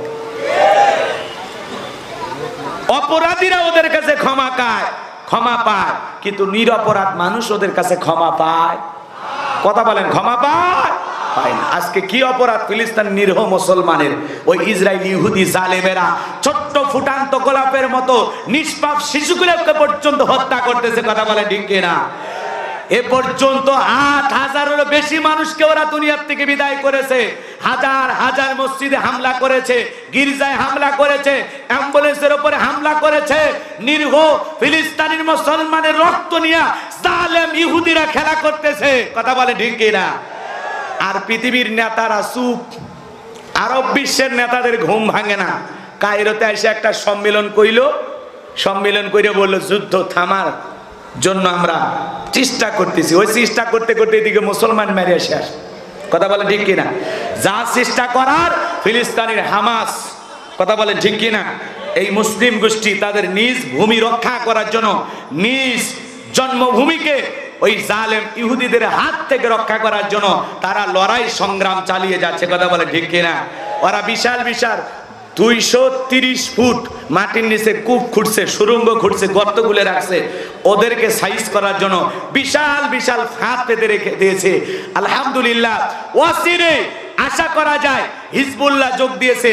পৃথিবীর অন্য মুসলমানেরা সহযোগিতা করার জন্য, লড়াই সংগ্রাম চালিয়ে যাওয়ার জন্য বিভিন্ন অস্ত্র শস্ত্র দিয়া হামাস মুসলমানকে সহযোগিতা করতেছে।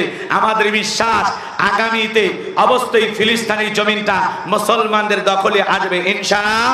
নিজেদের ভূমি তারা অবশ্যই ফিরে পাবেন ইনশাআল্লাহ। পৃথিবীর 138টা রাষ্ট্র বলেছেন যে আমরা ফিলিস্তিনের মুসলমানদেরকে স্বাধীন হিসাবে এ রাষ্ট্র তাদের, এই ঘোষণা আমরা করলাম। বলেন আল্লাহু আকবার। রাগ করতেছেন মনে হয়? এই ইসরায়েলি ইহুদি জালেমেরা ভালো না। ওই যে আমরা বলি হিটলার, হ্যাঁ, অ্যাডলফ হিটলার, মনে করেছিলাম এই লোকটা খারাপ, 60 লক্ষ ইহুদিকে মারছিল। ও যে কেন মারছিল সেটা কি আপনারা জানেন?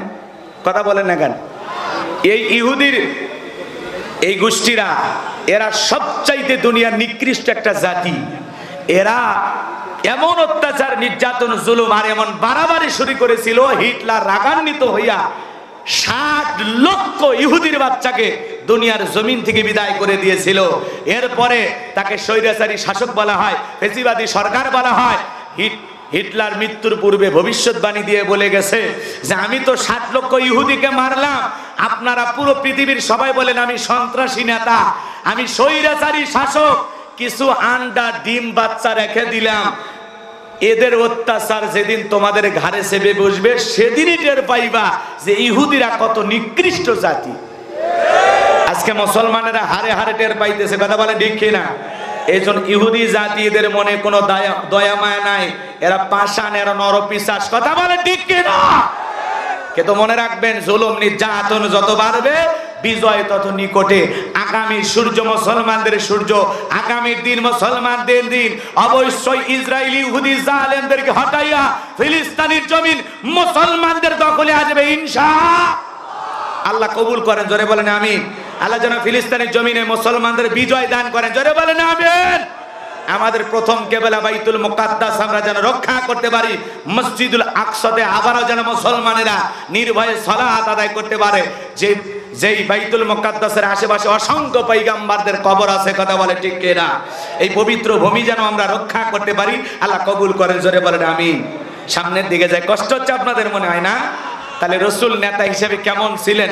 আরো যদি গুণাবলী বলতে চাই অনেকটা লম্বা হবে। তাহলে পৃথিবীর শ্রেষ্ঠ নেতা মুহাম্মদ রাসূলুল্লাহ সাল্লাল্লাহু আলাইহি সাল্লাম, তার সাথে থেকে যারা নেতৃত্ব দেওয়া শিখেছেন, তার পরবর্তীতে যারা নেতা হয়েছেন, ইসলামের 1 নাম্বার খলিফা রসুলের ইন্তেকালের পরে কে? আবু বকর সিদ্দিক রাদিয়াল্লাহু তাআলা আনহু। তিনি নেতা হিসেবে কেমন ছিলেন বলবো? কথা কয় না? আমি আপনাদেরকে আগে বলেছি যে আদর্শ নেতাদের গুণাবলী আগে বলবো, এরপরে জালেমদের মুখোশ উন্মোচন করব। লিল্লাহে তাকবীর। বাজান গো আমার, বিশ্বনবীর ইন্তিকালের পরে হযরত আবু বকর সিদ্দিক রাদিয়াল্লাহু তাআলা আনহু ইসলামের 1 নাম্বার খলিফা।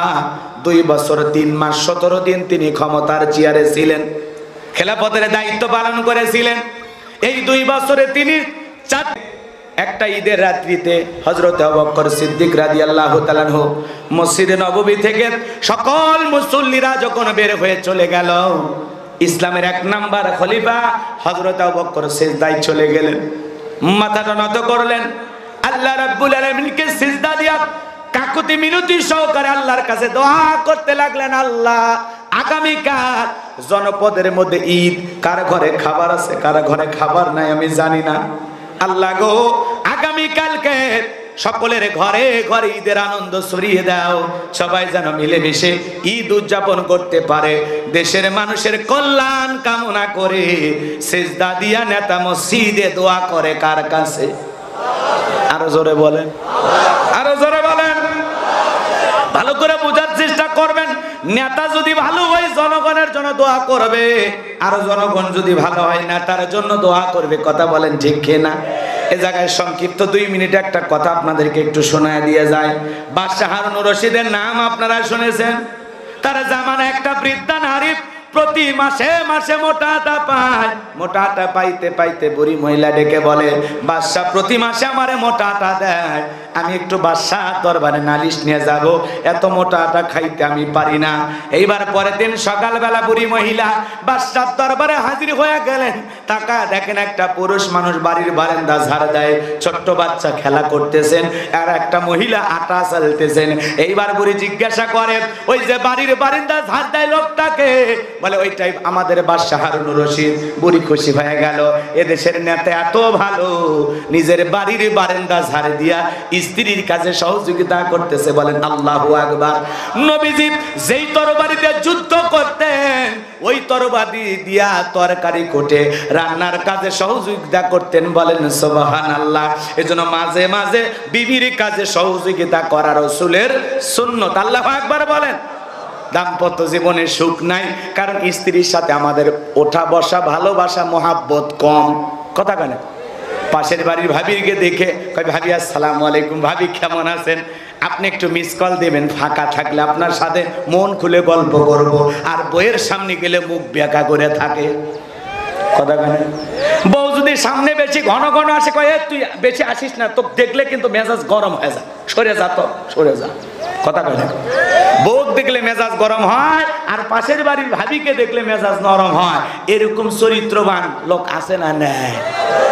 আপনাদের এলাকায় নাই? আল্লাহ আমাদের হেদায়েত দান করুন। জোরে বলো না আমিন। বলতেছি, মা বোনদের বলার সুযোগ হলে একটু বলবো ইনশাআল্লাহ। সামনের দিকে যায় আমার ভাইয়েরা, যে কথা বলতে চাচ্ছিলাম, এইবার বুড়ি মহিলা ডেকে বলে, ছোট্ট বাচ্চা খেলা করে কে? বলে ওটা বাদশাহ হারুনুর রশিদের ছেলে সন্তান। মহিলা আটা চালে কে? বলে ওটা বাদশাহ হারুনুর রশিদের একজন স্ত্রী। বুড়ি মহিলা ডেকে বলে, আল্লাহ গো, যেই রাজ্যের নেতা এত ভালো, নিজেও মোটা আটা খায়, জনগণকে মোটা আটা খাওয়ায়, এমন বাদশার বিরুদ্ধে অভিযোগ দেওয়ার কোনো জায়গা নাই। বুড়ি তাকায় দেখে ওর বাড়ির আটার চাইতে বাদশার বাড়ির আটা আরো বেশি মোটা মনে হয়। সুবহানাল্লাহ বলে। এইবার বুড়ি কোনো অভিযোগ না দিয়ে চলে গেল। বাদশাহ হারুনুর রশিদ রাতের বেলায় জনগণের দুঃখ দুর্দশা দেখার জন্য বের হয়ে যাইতেন। দিনের বেলায় যেই বুড়ি বাদশার বাড়িতে, রাতের বেলায় বাদশার সেই বুড়ির বাড়িতে। বুড়ি মহিলা তাহাজ্জুদ পড়ে দোয়া করতেছে। নেতা ভালো হলে নেতাও নামাজ পড়ে, জনগণও নামাজ পড়ে। কথা কোন ঠিক কিনা?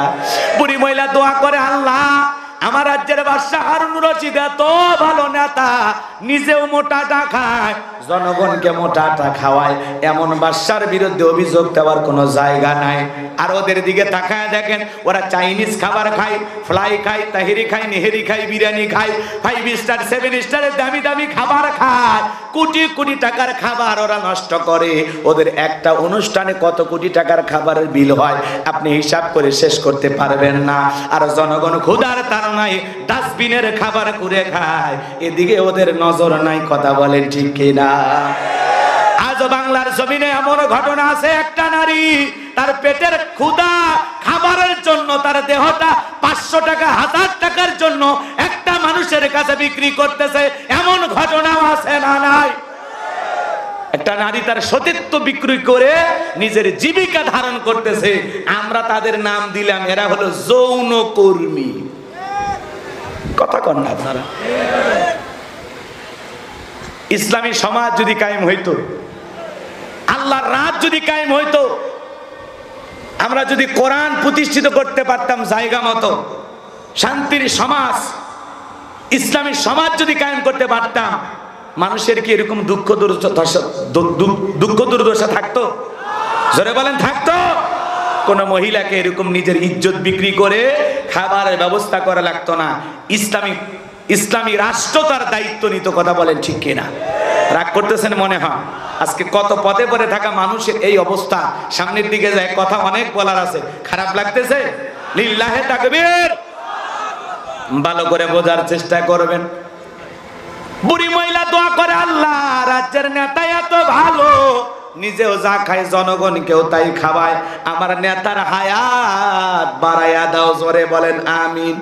নেতা যদি ভালো হয়, জনগণ হাত তুলে বলে আল্লাহ নেতার হায়াত বাড়াইয়া দাও। আর নেতা যদি জালেম হয়, জনগণ হাত তুলে বলে আল্লাহ ওই জালেমদের হাত থেকে মুসলমানদেরকে আপনি রক্ষা করুন। কথা বলেন ঠিক কিনা? নেতা যদি খারাপ হয়, জনগণ হাত তুলে বলে আল্লাহ এ মরে না কে, নেতা নিয়ে হুয়ে মরে না কে। কথা কন না কে? এর মতো যারা আছে, যারা মুসলমানের রক্ত দিয়ে হাত রাঙায়, যাদের হাত থেকে মুসলমান মারা রক্তের গন্ধ পাওয়া যায়, আবার ওই হাত তুলে দোয়া করে রব্বানা আতিনা ফিদ দুনিয়া। আল্লাহ বলে তোর মতো জালেমের দোয়া কবুল হবে না, তোর হাতে তো মুসলমানের রক্তের গন্ধ পাওয়া যায়। এ কথা বলে না কেন আপনারা? হাত তুলেন আর দোয়া কবুল হয়ে গেল, অত সহজ। তোমার হাতে তো মুসলমানের রক্তের গন্ধ পাওয়া যায়। ওই হাত দিয়ে তো হাজারো মুসলমানকে আঘাত করেছো। তোমার ওই হাতের ইশারায় হাজারো ভালো মানুষের জীবন দুনিয়ার থেকে মুহূর্তে শেষ হয়ে গেছে। কথা বলে ঠিক কিনা? হাজারো নিরপরাধ মানুষকে ষড়যন্ত্র করে ফাঁসিয়ে দেওয়ার চক্রান্ত তোমার হাতে দেখা যায়। ওই হাত তুলে দোয়া করতেছে, ওই দোয়া আল্লাহ কবুল করবে, অতই সহজ। কথা বলেন না কেন?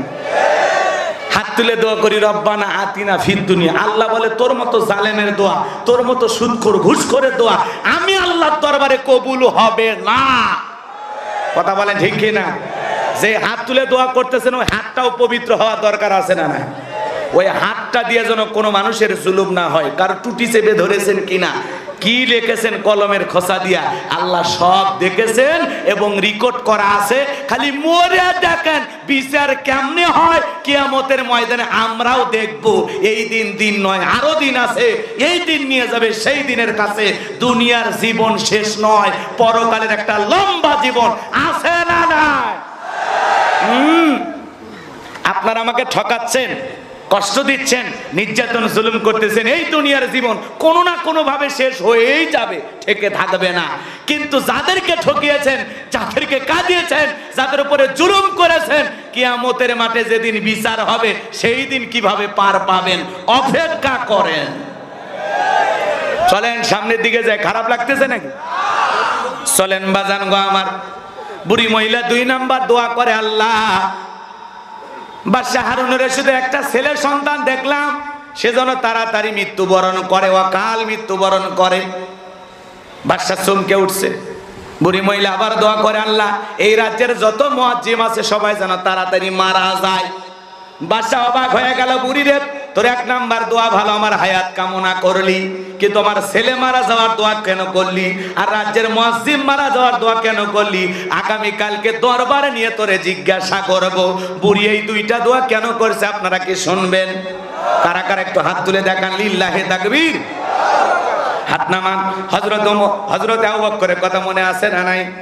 হযরত আবু বকর সিদ্দিক রাদিয়াল্লাহু তাআলা আনহু জনগণের কল্যাণ কামনা করে, শান্তি কামনা করে, আল্লাহর কাছে দোয়া করে বলে, আল্লাহ আগামী কালকে ঈদ, সবার ঘরে ঘরে ঈদের আনন্দ ছড়িয়ে দাও। নেতা যদি ভালো হয়, জনগণের কল্যাণ কামনা করে দোয়া করে। আর দেখবেন আমাদের সমাজে এমন নেতা আছে ঈদের আগে বিদেশে চলে যায় মার্কেট করার জন্য। হযরত আবু বকর বাড়িতে চলে আসলেন, প্রিয়তমা স্ত্রী ডেকে বলে, স্বামী গো কই ভালো খাবার, কই সন্তানদের ভালো পোশাক, আগামী কালকে ঈদ হবে, আপনি কি ভুলে গেছেন? হযরত আবু বকর ডেকে বলে, বিবি রে যেই নেতা এখনো জানতে পারে নাই কার ঘরে খাবার আছে কার ঘরে খাবার নাই, সেই নেতার বাড়িতে এত ঈদের আনন্দ করার কোনো প্রয়োজন নাই। বলেন আল্লাহু আকবার। এইবার স্ত্রী কিছু জব আটা খেজুর টোকলা বেঁধে স্বামীর হাতে দিলেন আর দেখে বলে, স্বামী গ, এগুলো কোথাও বিক্রি করে হলেও সন্তানদের জন্য ভালো পোশাক আর খাবার নিয়ে আসেন। হযরত আবু বকর ডেকে বলে, বিবি এগুলো পাইলা কোথায়? বলে, এগুলো কিছু জমায়ে জমায়ে রাখছিলাম। এইবার টোকলাটা নিয়ে বাইতুল মাল অর্থমন্ত্রী আসলামের কাছে যা বলে, আসলাম এখনো তালিকা অনুযায়ী যে সমস্ত গরিবের বাড়িতে খাবার পৌঁছায় নাই, এখান থেকে টোকলা থেকে খাবারগুলো একটা টোকলা বেঁধে বেঁধে বেঁধে বেঁধে যে কয়জনের বাড়িতে পৌঁছানো যায় এই খাবারগুলো জনগণের বাড়িতে পৌঁছায় দাও। বলেন আল্লাহু আকবার। নেতা কারে বলে? ইসলামের 1 নাম্বার খলিফা। আরে আদর্শ নেতা কারে বলে? নিজের বাড়ির খাবার নিয়ে যায় জনগণের বাড়িতে পৌঁছায় দেয়। বলেন সুবহানাল্লাহ। আর ওরা জনগণের খাবারের উপরে থাবা মেরে নিজে খায়। কথাকে বোঝেন? সামনের দিকে এই কথা শোনার পর আবু বকরের চোখ দিয়ে পানি চলে এসেছে। হযরত আবু বকর ডেকে বলে, মা আগামী কাল থেকে আর আপনাকে কষ্ট করতে হবে না। কিভাবে আপনার দিন কাল যায়? বলে, মানুষের দ্বারে দ্বারে ভিক্ষা করে যা পাই ওইটা আমি খেয়ে বেঁচে থাকি।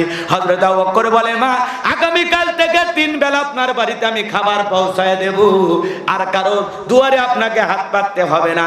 মহিলা ডেকে বলে, বাবা তুমি কেন আমার এত উপকার করবা? হযরত আবু বকর ডেকে বলে, মা মনে করেন আমি আপনার ছেলের মতো, এতদিন আপনার খবর নিতে পারি নাই, ভুল আমার হয়ে গেছে। মা আমাকে আপনি মাফ করে দেন, আর আগামী কাল থেকে 3 বেলা খাবার আপনার বাড়িতে আমি পৌঁছায় দেব। এই কথা শোনার পর বুড়ি মহিলা ডেকে বলে, বাবা তুমি যদি 3 বেলা খাবার পৌঁছায় দাও ওই খাবার খাবো, আর আমি আমার আল্লাহর ইবাদত করে সময় কাটাবো। সুবহানাল্লাহ বলেন। হযরত আবু বকর 3 বেলা নিয়মিত খাবার পৌঁছাইতে লাগলেন। লম্বা ইতিহাস আমি লম্বা করব না বাজান গো আমার, এইবার ভালো করে বোঝেন। হযরতে আবু বকর সিদ্দিক রাদিয়াল্লাহু তাআলা আনহু একদিন খাবার দিতে গেলেন। সেদিন বুড়ি মহিলা অসুস্থ, প্রচন্ড অসুস্থ, পাতলা পায়খানা করেছেন, শরীরের ভিতরে জ্বর আসছে। হযরত আবু বকর ডেকে বলে, মা দরজা খুলে দেন। মহিলা ডেকে বলে, বাবা দুর্গন্ধে ঘরে থাকা আমার জন্য কষ্টসাধ্য ব্যাপার, বাবা রে আজকে আমি দরজা খুলবো না, তুমি বাড়িতে চলে যাও। হযরত আবু বকর ডেকে বলে, মা আপনি অসুস্থ, খাবার না খাইলে আরো বেশি অসুস্থ হবেন। ও মা দরজাটা দয়া করে খুলে দেন। বারবার যখন অনুরোধ করলেন বৃদ্ধা নারী দরজা খুলে দিলেন। হযরত আবু বকর খাবারের টোকলাটা হাতের মধ্যে দিয়ে বলে, মা এই খাবারটা খেয়ে নেন, আর আমি আপনার ময়লা মাখা পায়খানা মাখা কাপড়গুলো পানি দিয়ে ধুয়ে পরিষ্কার করে এনে দেই। বলেন আল্লাহু আকবার। নেতা কারে বলে? আদর্শ নেতা কারে বলে? এমন চরিত্র কি একটা মেম্বারেরও খুঁজে পাওয়া যাবে? ওপরে যারা আছে তাদের কথা বাদই দিলাম, কথা বলে না কেন? এমন আদর্শ কোন মেম্বারের মাঝে পাওয়া যাবে? খালি পোস্টারে লেখা থাকে জনসেবা করার সুযোগ দিন। সেবা কি কারে বলে ওরা বোঝে না, কথা কয় না। নির্বাচনের আগে লেখা থাকে পোস্টারে গরিবের বন্ধু, ভোট দিয়ে দেখেন গরিবের কয় নম্বর শত্রু পরে টের পাবেন। কথা কন ঠিক কিনা? গাড়ি ছিল না, বাড়ি ছিল না, রাতে রাতে নির্বাচন করে 2-4 বছর ক্ষমতায় থাকা, গাড়ি বাড়ি টাকা পয়সার কোনো অভাব নাই, এরকম আছে না? না ওই যত্ন তো শিল্পী আইনুদ্দিন আল আজাদ মনের দুঃখে একটা আঞ্চলিক ভাষায় গান গাইছিল, শুনবেন? রাগ করবেন না তো? উনি বলছিল, গরম ভাতে বিলাই বেজার, উচিত কথায় মা ওই বেজার, কইতে গেলে কি 30,000 মনে লাগে ভয়, আমরা গরিব হামা গরক দেখার মানুষ কেউ নাই, আমরা গরিব হামা গরক দেখার মানুষ কেউ নাই। কথা বলে ঠিক কিনা? ও নেতা চালের দাম বলে কয় চুপ কর, তেলের দাম বলে কয় চুপ, ডিম চুপ, আলু চুপ। বুঝো না রোজগার বেড়ে গেছে, সেই জামানা কি আরো আছে? এক সময় 30-40 টাকা ইনকাম করতে, এখন তো 1000-1200 টাকা ইনকাম করো, তো কিনতে সমস্যা কি?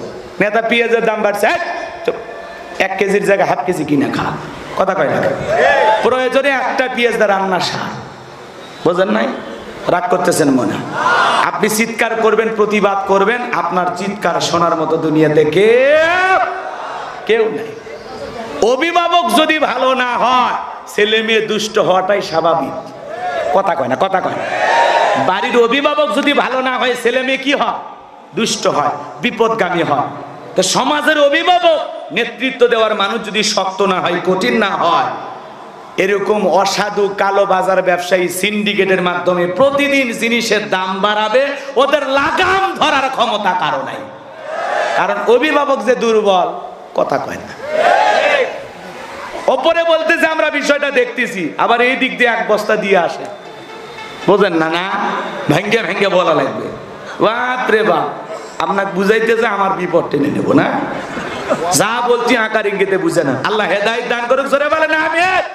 তাহলে কালো বাজার ব্যবসায়ী যারা সিন্ডিকেটের মাধ্যমে বাংলাদেশের প্রত্যেকটা দ্রব্য মূল্যের বাজারে আগুন লাগাইছে, প্রত্যেকটা জিনিসের দাম বাড়াইয়া মাল মজুদ কইরা জনগণের উপরে জুলুম করে টাকা ইনকাম করতেছে, আল্লাহর দরবারে প্রত্যেকটা টাকার পাই টু পাই জবাব ওই অসাধু ব্যবসায়ীদের দিতে হবে।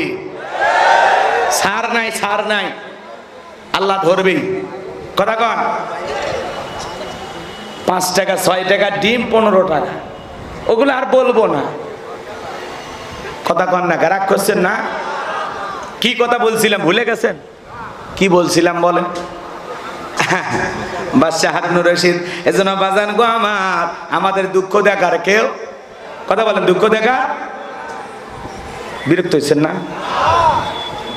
আরে ক্ষমতাতে যেতে পারলে জীবনে একবার বাড়ি গাড়ি হতে রে ভাই দেরি হয় না তার, তাই তো মন চাই সব বেশিয়া ভোটেতে দাঁড়ায়, আমরা গরিব হামাগরক দেখার মানুষ কেউ নাই। আরে ভোটের আগে সান্দু চাচা কইলো হামাগে রে, এমপি যদি হতে পারি দেব গোলা ভরে, এমপি হয়ে এখন দেখি চাচার নাগাল কিডা পাই, আমরা গরিব হামাগরক দেখার মানুষ কেউ নাই। একদিন দেখি চান্দু চাচার সোনার ছেলেরা চান্দার জন্য বাপের মাথায় বসাই দিছে সরা। সাদাবাজি আছে না নাই? টেন্ডারবাজি, খুন ধর্ষণ আছে না নাই? ভাইরা আমার, এই সমাজ পুত পবিত্র করতে পারবেন তখন আল্লাহর বিধান মোতাবেক সমাজ পরিচালনা হবে যখন। কথা বলে ঠিক না? ভাইরা আমার, লম্বা হবে, লম্বা করবো না, সংক্ষিপ্ত কথা বলে দিয়ে যায়। হযরতে আবু বকর সিদ্দিক নিয়মিত খাবার পৌঁছায়া দিলেন। তাহলে একটা বৃদ্ধা নারী না খেয়ে থাকে, সেই খবর নেতার কাছে আছে না নাই? এমন নেতা সমাজে দরকার আছে না নাই? ইসলামের 2 নাম্বার খলিফা কি নাম? আরো জোরে বলেন। হযরত ওমর ফারুক রাদিয়াল্লাহু তাআলা আনহু, তিনি খলিফা হিসেবে কেমন নেতা ছিলেন, নেতা হিসেবে কেমন ছিলেন? রাগ করতেছেন আপনারা মনে হয়? বাজান গো আমার, হযরতে আবু বকর ইন্তিকালের পরে হযরত ওমর ফারুক রাদিয়াল্লাহু তাআলা আনহু যখন খেলাফতের দায়িত্ব পেলেন, তার জীবন থেকে ছোট্ট একটা ঘটনা আপনাদের উদ্দেশ্যে বলে দিয়ে যায়, এরপরে আমি ওদের মুখোশ উন্মোচন করে আলোচনা শেষ করে দেব। বাজান গো আমার, গভীর মনোযোগ দিয়ে শোনেন। হযরত ওমর ফারুক রাতের বেলায় তাহাজ্জুদের সালাত আদায় করলেন। নামাজ শেষে বিবিকে বলেন, বিবি রে, রাঙা তরবারি কোথায়? ও আব্দুল্লাহর মা, রাঙা তরবারি কোথায়? ডেকে বলে, স্বামী গো, এই নাও রাঙা তরবারি। হযরত ওমরের হাতে যখন তরবারি দিয়ে দিলেন, বিবি ডেকে বলে, স্বামী, এই যে একা একা রাতের বেলা আপনি যে চলে যাবেন, আপনার কি মনের মধ্যে একটু ভয় লাগে না?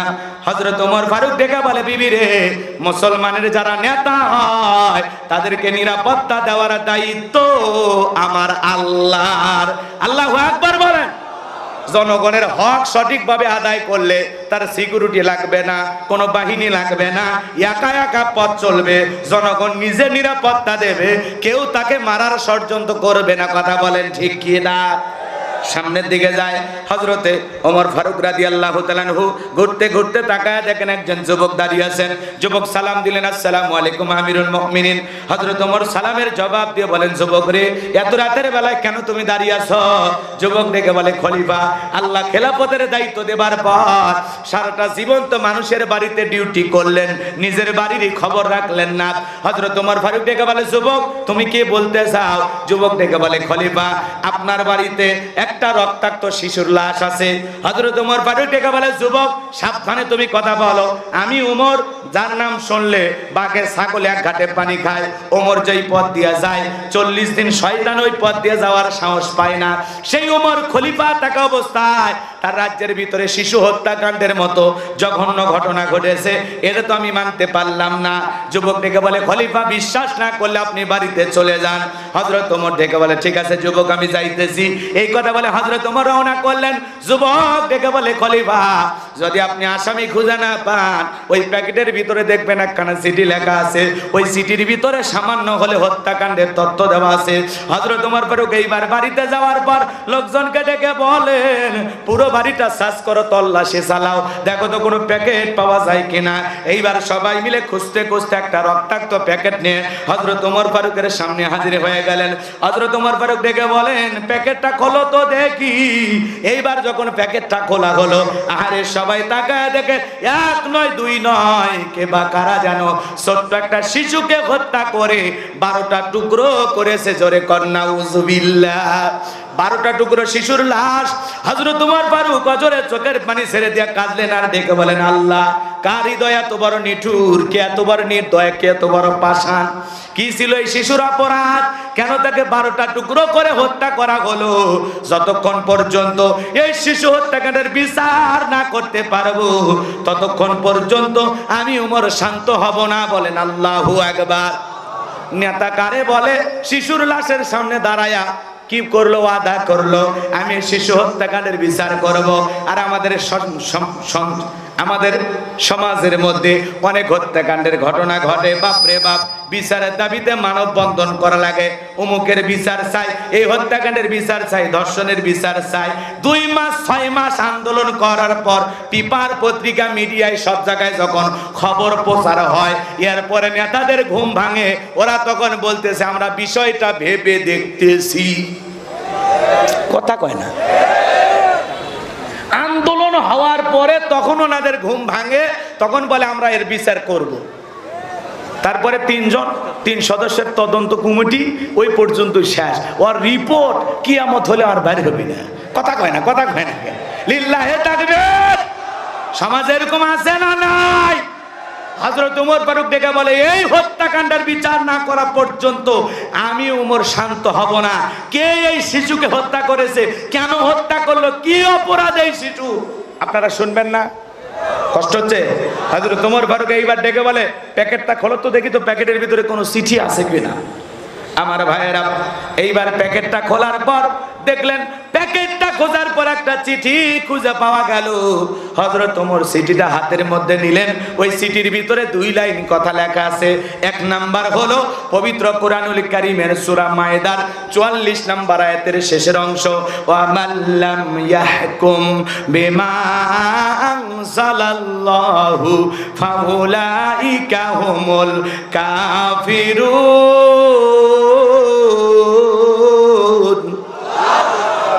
সেটির প্রথমে লেখা আছে, খলিফা, আপনি যদি কোরআন মোতাবেক বিচার ফয়সালা না করেন, আল্লাহর বিধান দিয়ে বিচার না করেন, তাহলে আপনি কুফরি করলেন। যারা আল্লাহর কোরআনের বিধান মোতাবেক বিচার কার্য পরিচালনা করে না, ওরা হলো কাফের। ওরা কি? আরো জোরে বলেন। একই সূরাতে আল্লাহ পাক বললেন, ওয়া মাল্লাম ইয়াহকুম বিমা আনজালাল্লাহু ফাউলাইকা হুমুজ জালিমুন। আল্লাহ দেখে বলেন, যারা আমার বিধান মোতাবেক বিচার কার্য ফয়সালা করে না, আমার কোরআনের আইন দিয়ে বিচার করে না, এরা হলো জালেম। এরা কি? আবার আল্লাহ পাক বলেন আরেকটি আয়াতের ভিতরে, ওয়া মাল্লাম ইয়াহকুম বিমা আনজালাল্লাহু ফাউলাইকা হুমুল ফাসিকুন। আমার আল্লাহ দেখে বলেন, যারা আমার বিধান মোতাবেক বিচার ফয়সালা করে না, ওরা হলো ফাসিক, ওরা হলো পাপাচারী। তাহলে আল্লাহর বিধান দিয়ে যারা বিচার ফয়সালা করে না, ওরা কাফের, ওরা জালেম, ওরা ফাসিক। এই কথা কার? আজকের সমাজে কি আল্লাহর বিধান দিয়ে বিচার করা হয়? তাহলে আল্লাহর বিধান বাদ দিয়ে আমরা লন্ডন আমেরিকার আইনের পিছনে দৌড়াচ্ছি। মানুষের তৈরি করা আইন দিয়া পৃথিবীর 1 ইঞ্চি মাটিতেও কঠিন কালে কেউ শান্তি প্রতিষ্ঠিত করতে পারবে না। শান্তি আসবে তখন আল্লাহর বিধান দিয়া সমাজ চলবে যখন। আল্লাহর বিধান মোতাবেক ছাড়া এই সমাজের 1 ইঞ্চি মাটিতেও শান্তি। এই যে আফগানিস্তানেতে তালিবানেরা ক্ষমতায় বসে গেল, কথা কয় না? কেন শান্তি না কোনো অশান্তি? আর কোন আত্মঘাতী বোমা হামলা নাই, আর কোন মসজিদে রক্ত ঝরে না। অল্প সময়ের ব্যবধানে তারা বিশ্বের ভিতরে অনন্য নজির সৃষ্টি করেছেন। বলেন আল্লাহু আকবার। 2-4-10 বছর যদি ক্ষমতায় থাকে, কি মনে করে আর কোনো মারামারি নাই, আর কোনো হানাহানি নাই? কিছুদিন কষ্টে ছিল মানুষ, এখন কষ্ট মুছে গেছে। সুবহানাল্লাহ বলেন। তো কোরআন দিয়ে, ইসলাম দিয়ে যখন বিচার পরিচালনা করবেন, আল্লাহর বিধান সমাজে প্রতিষ্ঠিত করবেন, কোরআনের রাজ কায়েম করবেন, তখন শান্তি আর শান্তি, পুরো সমাজটা জান্নাতের টুকরোয় পরিণত হয়ে যাবে। বলেন আল্লাহু আকবার। হযরত ওমর কথা মনে আছে না নাই? সেনাবাহিনীদেরকে চতুর্দিকে ছড়ায়া দিলেন, দেখো তো ইলাশের হত্যাকাণ্ডের আসামি খুঁজে পাও কিনা। তারা অনেকদিন খোঁজাখুঁজি করলেন, কোনো আসামি খুঁজে পাওয়া যায় না। এইবার সিটির 2 নাম্বার লাইনে লেখা আছে, খলিফা যদি আসামি খুঁজে না পান, আপনার বাড়ির যে দাসী আছে, দাসীকে জিজ্ঞাসা করবেন, দাসী সামান্য হলে আপনাকে তথ্য দিয়ে সহযোগিতা করবে। এইবার হযরত ওমর বাড়ি দাসীকে ডাক দিলেন, দাসী এইদিকে আসো, এই লাশের হত্যাকাণ্ড সম্পর্কে তুমি কি জানো, বলো, আমাকে খুলে বলো।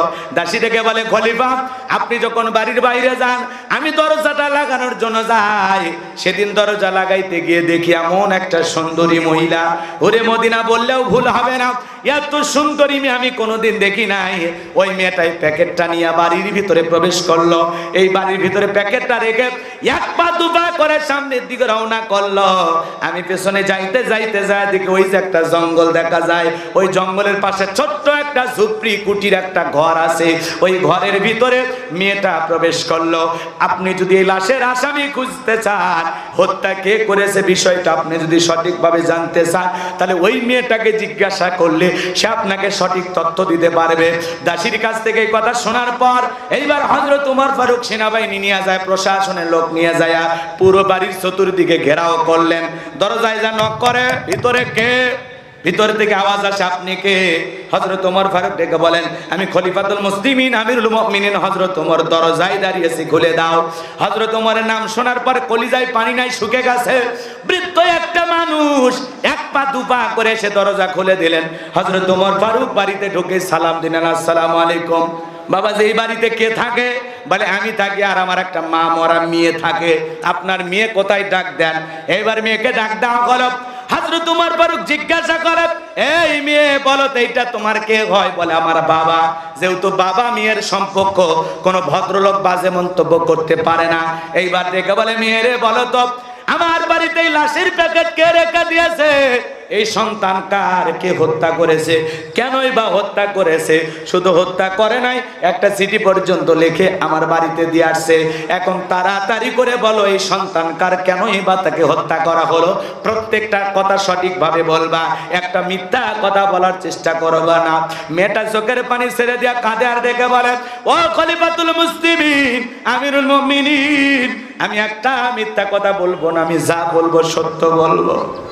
খলিফা গো, আমি আপনাকে যা বলবো সত্য বলবো।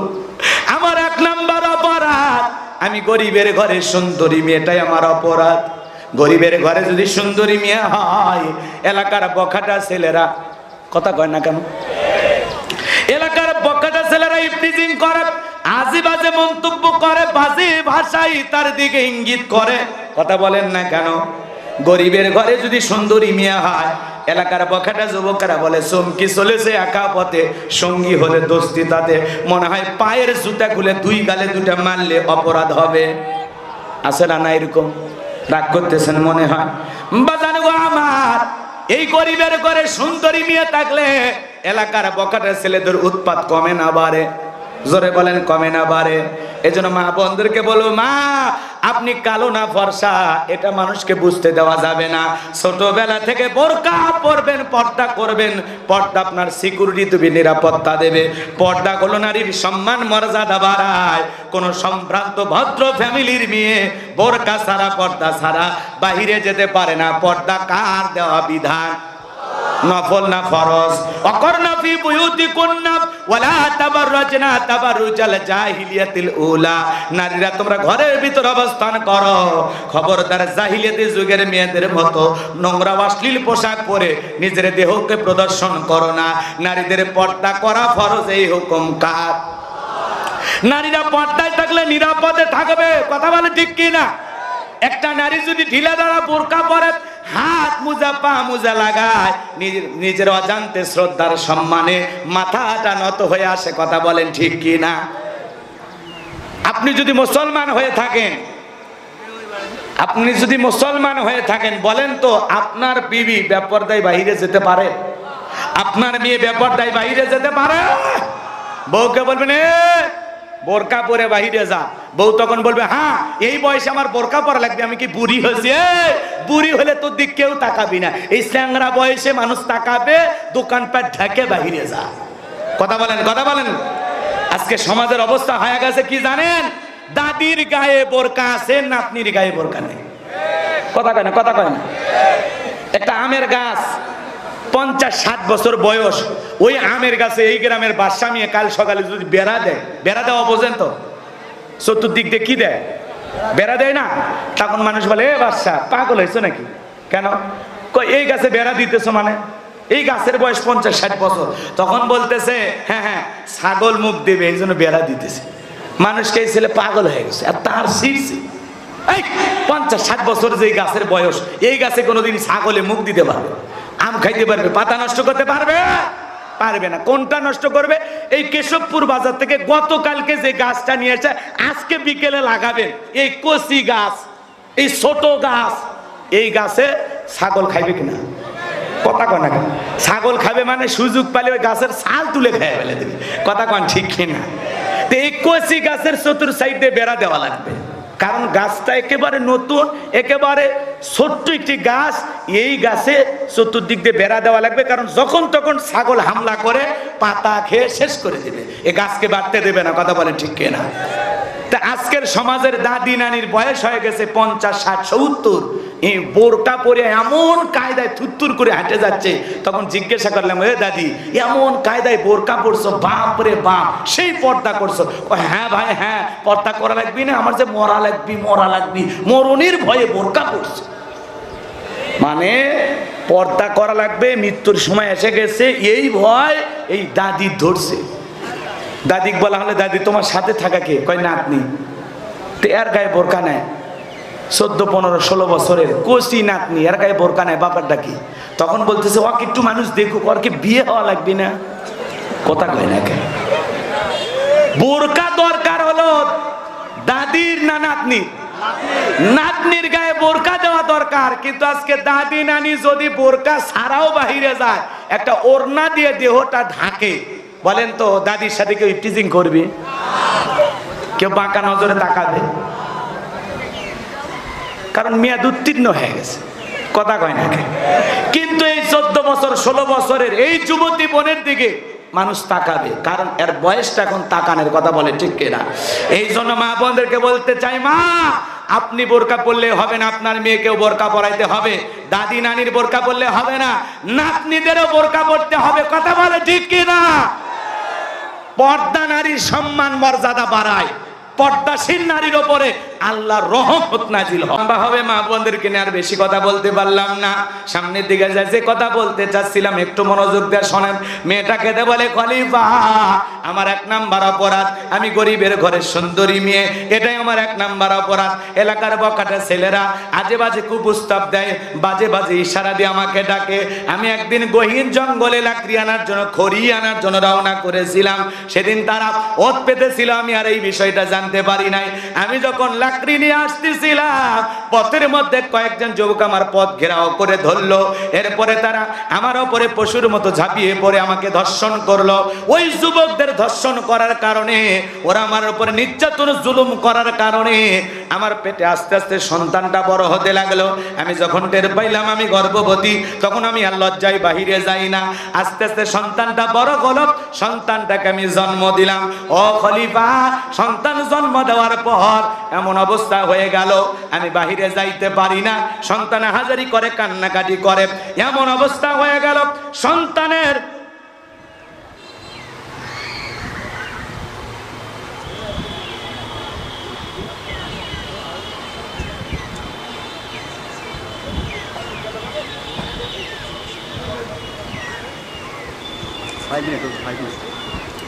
হ্যাঁ স্বাগতের মধ্যে নতুন লোক আসছে, তো 5 মিনিট খারাপ করতে লোকজন রেডি আছে। কষ্ট পাচ্ছেন আপনারা? লিল্লাহি তাকবীর। আমার ভাইয়েরা যে কথা বলতে চাচ্ছিলাম বাজান গো, আমার মেয়েটা ডেকে বলে খলিফা আমি সন্তান জন্ম দেওয়ার পর আমার অবস্থা এমন হয়ে গেল, খাবার নাই, খাবার নাই, বাড়িতে খাবারের পানি পর্যন্ত নাই। কয়েকটা দিন অতিবাহিত হয়ে যাওয়ার পর আমার ওপরে এমন ভাবে মানসিক ভাবে আমি পাগল হয়ে যাইতে লাগলাম। আমার স্তনে এক ফোঁটা দুধ পর্যন্ত নাই, যে দুধটা আমি আমার সন্তানকে পান করাবো। খলিফা গো, আমার ছেলে যখন ক্ষুধার যন্ত্রণায় চিৎকার মারে, কান্নাকাটি করে, সন্তানের চিৎকার আমাকে পাগল বানায় ফেললো। আমি তখন সন্তানের চিৎকার আর সহ্য করতে পারলাম না, আমি মা হয়ে আর সহ্য করতে পারলাম না। হাতের কাছে একটা অস্ত্র পাইয়া কোপাইতে কোপাইতে কখন যে নিজের হাতে সন্তানটাকে 12টা টুকরো করেছি আমি নিজেও টের পাই নাই। কিছু সময় পর আমি যখন ভালো হয়ে গেলাম, সন্তানের কান্নাটা যখন বন্ধ হয়ে গেছে, আমি তখন নিচের দিকে তাকায় দেখি আমি নিজের হাতে আমার সন্তানটাকে 12 টুকরো করেছি। জোরে কন্যা উজুবিল্লাহ। ও খলিফা, তখন আমি বুঝতে পারলাম এটা আমার অপরাধ হয়ে গেছে। ওরা আমাকে ধর্ষণ করেছে, যার ফলে আমি সন্তান জন্ম দিয়েছি। অপরাধ যদি থাকে ওদের আছে, আমার আছে, কিন্তু এই নিষ্পাপ শিশুর তো কোনো অপরাধ ছিল না। আমি কেন তাকে হত্যা করলাম? পরকালে আল্লাহ তো আমাকে ছাড়বেন না। ওই পরকালে জাহান্নামের শাস্তি আল্লাহ রাব্বুল আলামিনের বিচারের সামনে দাঁড়ানোর সাহস আমার নাই। এই জন্য আমি মনে করলাম অনেক বড় একটা অপরাধ করেছি। তখন আমি আমার সন্তানের লাশটাকে প্যাকেট করলাম আর চিঠিটা লিখে রাখলাম আর আপনার বাড়িতে রেখে আসলাম। খলিফা গো, যদি বিচার করা লাগে ওদের আপনি বিচার করেন, আর আমি আমার সন্তানকে হত্যা করেছি আমারও বিচার করেন। যা শাস্তি দুনিয়াতে হোক, আল্লাহর কোরআন দিয়ে আপনি আমাদের বিচার করবেন। বলেন আল্লাহু আকবার। হযরত ওমর ফারুক ডেকে বলে, মহিলারে বিচার তো অবশ্যই আমি করব, কিন্তু যারা তোমার সাথে আচরণ করেছে ওদেরকে দেখলে তুমি চিনতে পারবা। মেয়েটা ডেকে বলে, অবশ্যই আমি দেখলে চিনতে পারবো। হযরত ওমর কোরআন দিয়ে কিভাবে বিচার করে পুরো ঘটনাটাকে শুনবেন। একটু হাত তোলেন বাজান। লিল্লাহি তাকবীর, লিল্লাহি তাকবীর, লিল্লাহি তাকবীর। কষ্ট হচ্ছে আপনাদের? হ্যাঁ, আমার আলোচনা শেষের দিকে নিয়ে যাচ্ছি, আর কয়েক মিনিট আছে, আসরে নামাজ পড়তে হবে, তাই না ভাই? কর্তৃপক্ষের ভাইয়েরা বলতেছে নতুন কিছু মানুষ আসছে হুজুর, এখনো তারা মাদ্রাসায় হয়তোবা দান করার সুযোগ পায় নাই, ছেলে পেলে একটু ব্যাগ নিয়ে যাবে, যদি তারা দেয়, যদি তারা দেয় ওটা বাসা করবেন না। ছেলে পেলে আপনাদের মাঝে ঢুকে যাচ্ছে মসজিদের মাদ্রাসার জন্য, আপনার একটু মেহেরবানি করে দেন। মহিলা প্যান্ডেলে লোকজন চলে যাবে, আপনারা আর একবার একটু মাদ্রাসার জন্য দেন। আল্লাহ কবুল করেন। জোরে বলেন আমিন। আরো জোরে বলেন আমিন। ভাই পরিবেশ নষ্ট করেন না, চলেন সামনের দিকে। আজিবর ভাই 5 ক্যান্টিন, আজিবর ভাই 5 ক্যান্টিন, আল্লাহ কবুল করেন। জোরে বলেন আমিন। চলুন বাজান গো আমার ভাই, এই জায়গায় আসরের নামাজ পড়ে আপনারা চলে যাবেন, দূরে চলে যাইন না। যাদের ওযু আছে এই জায়গায় আসরের নামাজ হবে ইনশাআল্লাহ। আমাকে বাকি কথাগুলো শেষ করতে দেন, কষ্ট হচ্ছে আপনাদের। সেদিন তারা বলবে, রব্বানা আতিহিম দিফাইনি মিনাল আযাবি ওয়া লা'আনহুম লা'নান কাবীরা। সেদিন থেকে বলবে, আল্লাহ যাদের কারণে আজকে আমরা জাহান্নামের আগুনে জ্বলতেছি, যেই নেতার কারণে, যেই মুরব্বির কারণে আমাদের চাইতে তাদের আযাব আপনি দ্বিগুণ করুন। ফেরেশতারা যদি আমাকে জাহান্নামের আগুনে 10 ঘন্টা পিটায়, যেই নেতার কারণে আমি জাহান্নামে এসেছি, ফেরেশতারা যেন ওরে 20 ঘন্টা পিটায়। ভাই 4 মিনিট থাকেন, 5-6 মিনিটের মধ্যে আমি দোয়া করে দেব। শেষ করে দিচ্ছি, শেষ কথাটা বলা লাগবে, আলোচনার ফিনিশিংটা দেওয়ার একটু সুযোগ করে দেন। বসেন বসেন বসেন, টাকা দেওয়া লাগবে না, যারা দিছেন দিবেন। শোনেন, যারা দিছেন আর দেওয়া লাগবে না, যারা এখনো দেওয়ার সুযোগ হয়নি একটু তারা দেন। মহিলা প্যান্ডেলের আমার মা বোন যারা বসে আছেন, মা আপনারাও দেন। আল্লাহ কবুল করেন। জোরে বলেন আমিন। শোনেন, কোরআনের শেষ আয়াতটা কি বলতেছে শোনেন। সেদিন তারা বলবে, আল্লাহ যাদের কারণে আমরা জাহান্নামে এসেছি, যারা আমাদেরকে জাহান্নামে নিয়ে আসলো, যারা আমাদেরকে ভালো হওয়ার সুযোগ দেয় নাই, আমাদের চাইতে ওদের আযাব আপনি কি করুন? দ্বিগুণ করুন, ডবল আযাব দেন। আপনার আযাব অভিশাপ দিয়া পাকড়াও করুন। এই সেই নেতা যার কারণে আমি জাহান্নামে আসছি, এই সেই মুরব্বী যার কারণে আমি জাহান্নামে আসছি, আল্লাহ আমাদের চাইতে ওদের শাস্তি আরো বেশি গুণ বাড়ান। কথা কি বুঝতে পারছেন? কেন বলবে? কারণ এদিক ওই নেতা যদি চাইতো, এই ছেলে পেলে তোমরা যদি আমার নেতৃত্ব মেনে না, আমাকে নেতা হিসেবে মানো, 5 ওয়াক্ত নামাজ আদায় করতে হবে, আজান দিলে মসজিদে গিয়ে নামাজ আদায় করতে হবে। যে নেতা নিজের ইমামতিতে কর্মীদেরকে নিয়ে নামাজ আদায় করে, এরকম আদর্শ নেতার অনুসরণ করতে হবে। কথা বলে ঠিক কিনা? কিন্তু যে নেতা আপনাকে মদের বোতল দেয়, যে নেতা আপনার হাতে অবৈধ পিস্তল তুলে দেয়, হোটেলে নারী দেয়, ওই নেতার অনুসরণ করলে ওই নেতাও জাহান্নামে, আপনিও। কথা কয় না কেন? যে নেতা আপনাকে ক্যাডার বানায়, মাস্তান বানায়, আপনার হাতে অবৈধ পিস্তল তুলে দেয়, আপনার হাতে মদের বোতল তুলে দেয়, ফাইভ স্টার হোটেল রুমে আপনাকে নারী দেয়, এমন নেতার সাথে যদি আপনি চলাফেরা করেন, ওই নেতাও জাহান্নামী, আপনাকেও জাহান্নামে নিয়ে যাবে। কথা বলে ঠিক কিনা? তাহলে এমন নেতাদের অনুসরণ করা যাবে। মনে রাখবেন, দাড়িওয়ালার সাথে ওঠা বসা করলে আপনিও দাড়িওয়ালা হবেন, টুপিওয়ালার সাথে ওঠা বসা করলে আপনিও টুপিওয়ালা হবেন, নামাজি বন্ধুর সাথে ওঠা বসা করলে আপনিও নামাজি হবেন, সুদখোর, ঘুষখোর, হারামখোর, চরিত্রহীন এদের সাথে ওঠা বসা করলে আপনিও চরিত্রহীন হবেন। কথা কয় না? কথা কয় না? ওই যে এক কৃপণের কথা আপনারা শুনছিলেন, শোনেন নাই তাই না? ছোট্ট একটা কথা, এক ধনী বেচারা দেহে রক্ত লাগবে, অনেক লোকের সাথে রক্তের গ্রুপ মিলানোর চেষ্টা করলেন, কারোর সাথে রক্তের গ্রুপ মেলে না, এক কৃপণের সাথে রক্তের গ্রুপ মিলে গেছে। ধনী বেচারা বলতেছে, এই কৃপণকে ধরো, এই কৃপণ তোমার রক্ত দেওয়া লাগবে। কৃপণ বলে, আমি ঠিক মতো ভাতই খাই না, আমি রক্ত দেওয়ার মানুষ। কয় দেওয়া লাগবে। জোর করে কৃপণকে ধইরা 3 ব্যাগ রক্ত ধনী বেচারা নিয়েছে। নেওয়ার পরে একটা ব্যাংকের চেক লিখে দিয়েছে। কি লিখে দিয়েছে? ব্যাংকের চেক। চেক পাওয়া মাত্রই কৃপণ বলতেছে, ভাই এটা কি? এটা 3 লাখ টাকার চেক। কৃপণ তখন বলতেছে, আরো 3 ব্যাগ নেন। ধনী বেচারা বলতেছে, আপাতত রক্ত লাগবে না, যদি লাগে পরে টেলিফোন করা হবে। কয়েক মাস পর আবারও ধনী রক্তের প্রয়োজন, কৃপণের কাছে টেলিফোন। হ্যালো কৃপণ ভাই, বলতেছে আপনি সেই ধনী মানুষ, রক্ত লাগবে, আপনি থাকেন, আমি কেশবপুরের শেফালি হসপিটালে আসতেছি। কথা বুঝেন নাই? এইবার রুগী আসার আগে কৃপণ বেডে শুয়ে রক্ত 3 ব্যাগ দিয়েছে। এইবার ধনী বেচারা দিয়েছে মাত্র 10 টাকা, 2 টাকার নোট, তার 3টা সেরা, 2টা কোনো মতে মাজা সোজা করে দাঁড়িয়ে আছে। এই সেরা 10 টাকা পাইয়া কৃপণ বলতেছে, এই মিয়া আজলামি করেন, আগে 3 ব্যাগ রক্ত দিলাম, 3 লাখ টাকা দিলেন, আর এইবার 3 ব্যাগ রক্তের দাম মাত্র 10 টাকা। কয় চুপ চুপ, দোষ আমার না, দোষ তো। কেন? কয় আগে আমি ধনী ছিলাম, মনটা বড় ছিল, তুই কৃপণ, তোর রক্তে ভেজাল। যেদিন থেকে তোর রক্ত আমার শরীরের ভিতরে ঢুকে গেছে, সেদিন থেকে আমি নিজেও কৃপণ হয়ে গেছি। কথা বলে ঠিক কিনা? তাই সৎসঙ্গে স্বর্গবাস, অসৎসঙ্গে সর্বনাশ। যেমন লোকের সাথে ওঠা বসা করবেন, তার চরিত্র আপনার ভিতরে ফুটে উঠবে। কথা বলে ঠিক কিনা? এই জন্য আদর্শ নেতার অনুসরণ করতে হবে, নামাজি নেতার নেতৃত্ব মেনে নিতে হবে। কথা বোঝা গেল? ক্যাডার মাস্তান হয়ে নিজেকে জাহান্নামে নিয়ে যাওয়া যাবে? আর ওই মুরব্বী, যে মুরব্বী আপনাকে বলে, আপনি এসে বলতেছেন, ভাই আজকে টেনশনে মনটা খারাপ, বউ খুব বকাঝকা করছে, কয় চুপ কর, টেনশন দূর করা ওষুধ আমার কাছে আছে। তোর কাছে সিগারেট আছে? কয় আছে। কয় সিগারেটের ভিতরে যেগুলো আছে সেগুলো ফেলাই দে। সিগারেটের ভিতরে থাকা তামাকগুলো ফেলে দিয়া ভিতরে আবার নতুন জিনিস আপলোড করে, ওর নাম কি? গাঁজা। কথা কয় না? গাঁজায় টান মারে আর টেনশন দূর হয়ে যায়। একদিন মুরব্বী আপনাকে গাঁজা খাওয়া শিখাইলো, আর একদিন আপনাকে ফেন্সিডিলের বোতল দিল, একদিন আপনাকে যাত্রার প্যান্ডেলে নিয়ে গেল, আর একদিন সিনেমা হলে নিয়ে গেল, আর একদিন পতিতালয়ে নিয়ে গেল। এমন লোকের সাথে ওঠা বসা করলে, এমন লোকের সাথে বন্ধুত্ব করলে, ও নিজেও জাহান্নামে যাবে, আপনাকেও জাহান্নামে নিয়ে যাবে। কথা বলে ঠিক কিনা? এই জন্য বন্ধু নির্বাচনে সতর্ক থাকবেন। কার সাথে বন্ধুত্ব করতেছেন, কার সাথে ওঠা বসা করতেছেন, খুব সাবধান। কথা কয় না? নামাজি বন্ধু বানাবো, নামাজি লোকের সাথে ওঠা বসা করবো, 5 ওয়াক্ত সালাত আমরা মসজিদে গিয়ে আদায় করবো। কারা কারা? 2 হাত তুলে দেখান। আল্লাহ আমাদের সবাইকে ভালো মানুষ হওয়ার তৌফিক দান করুন। জোরে বলুন আমিন। আরো জোরে বলুন আমিন। যেহেতু দিনের বেলায় সময় কম, ওদের মুখোশ একটু ভালোভাবে উন্মোচন করলে ভালো হইতো, আপনারাও বুঝতে পারতেন যে হুজুর কোন দিক দিয়ে মারটা দিল। কথা বোঝেননি?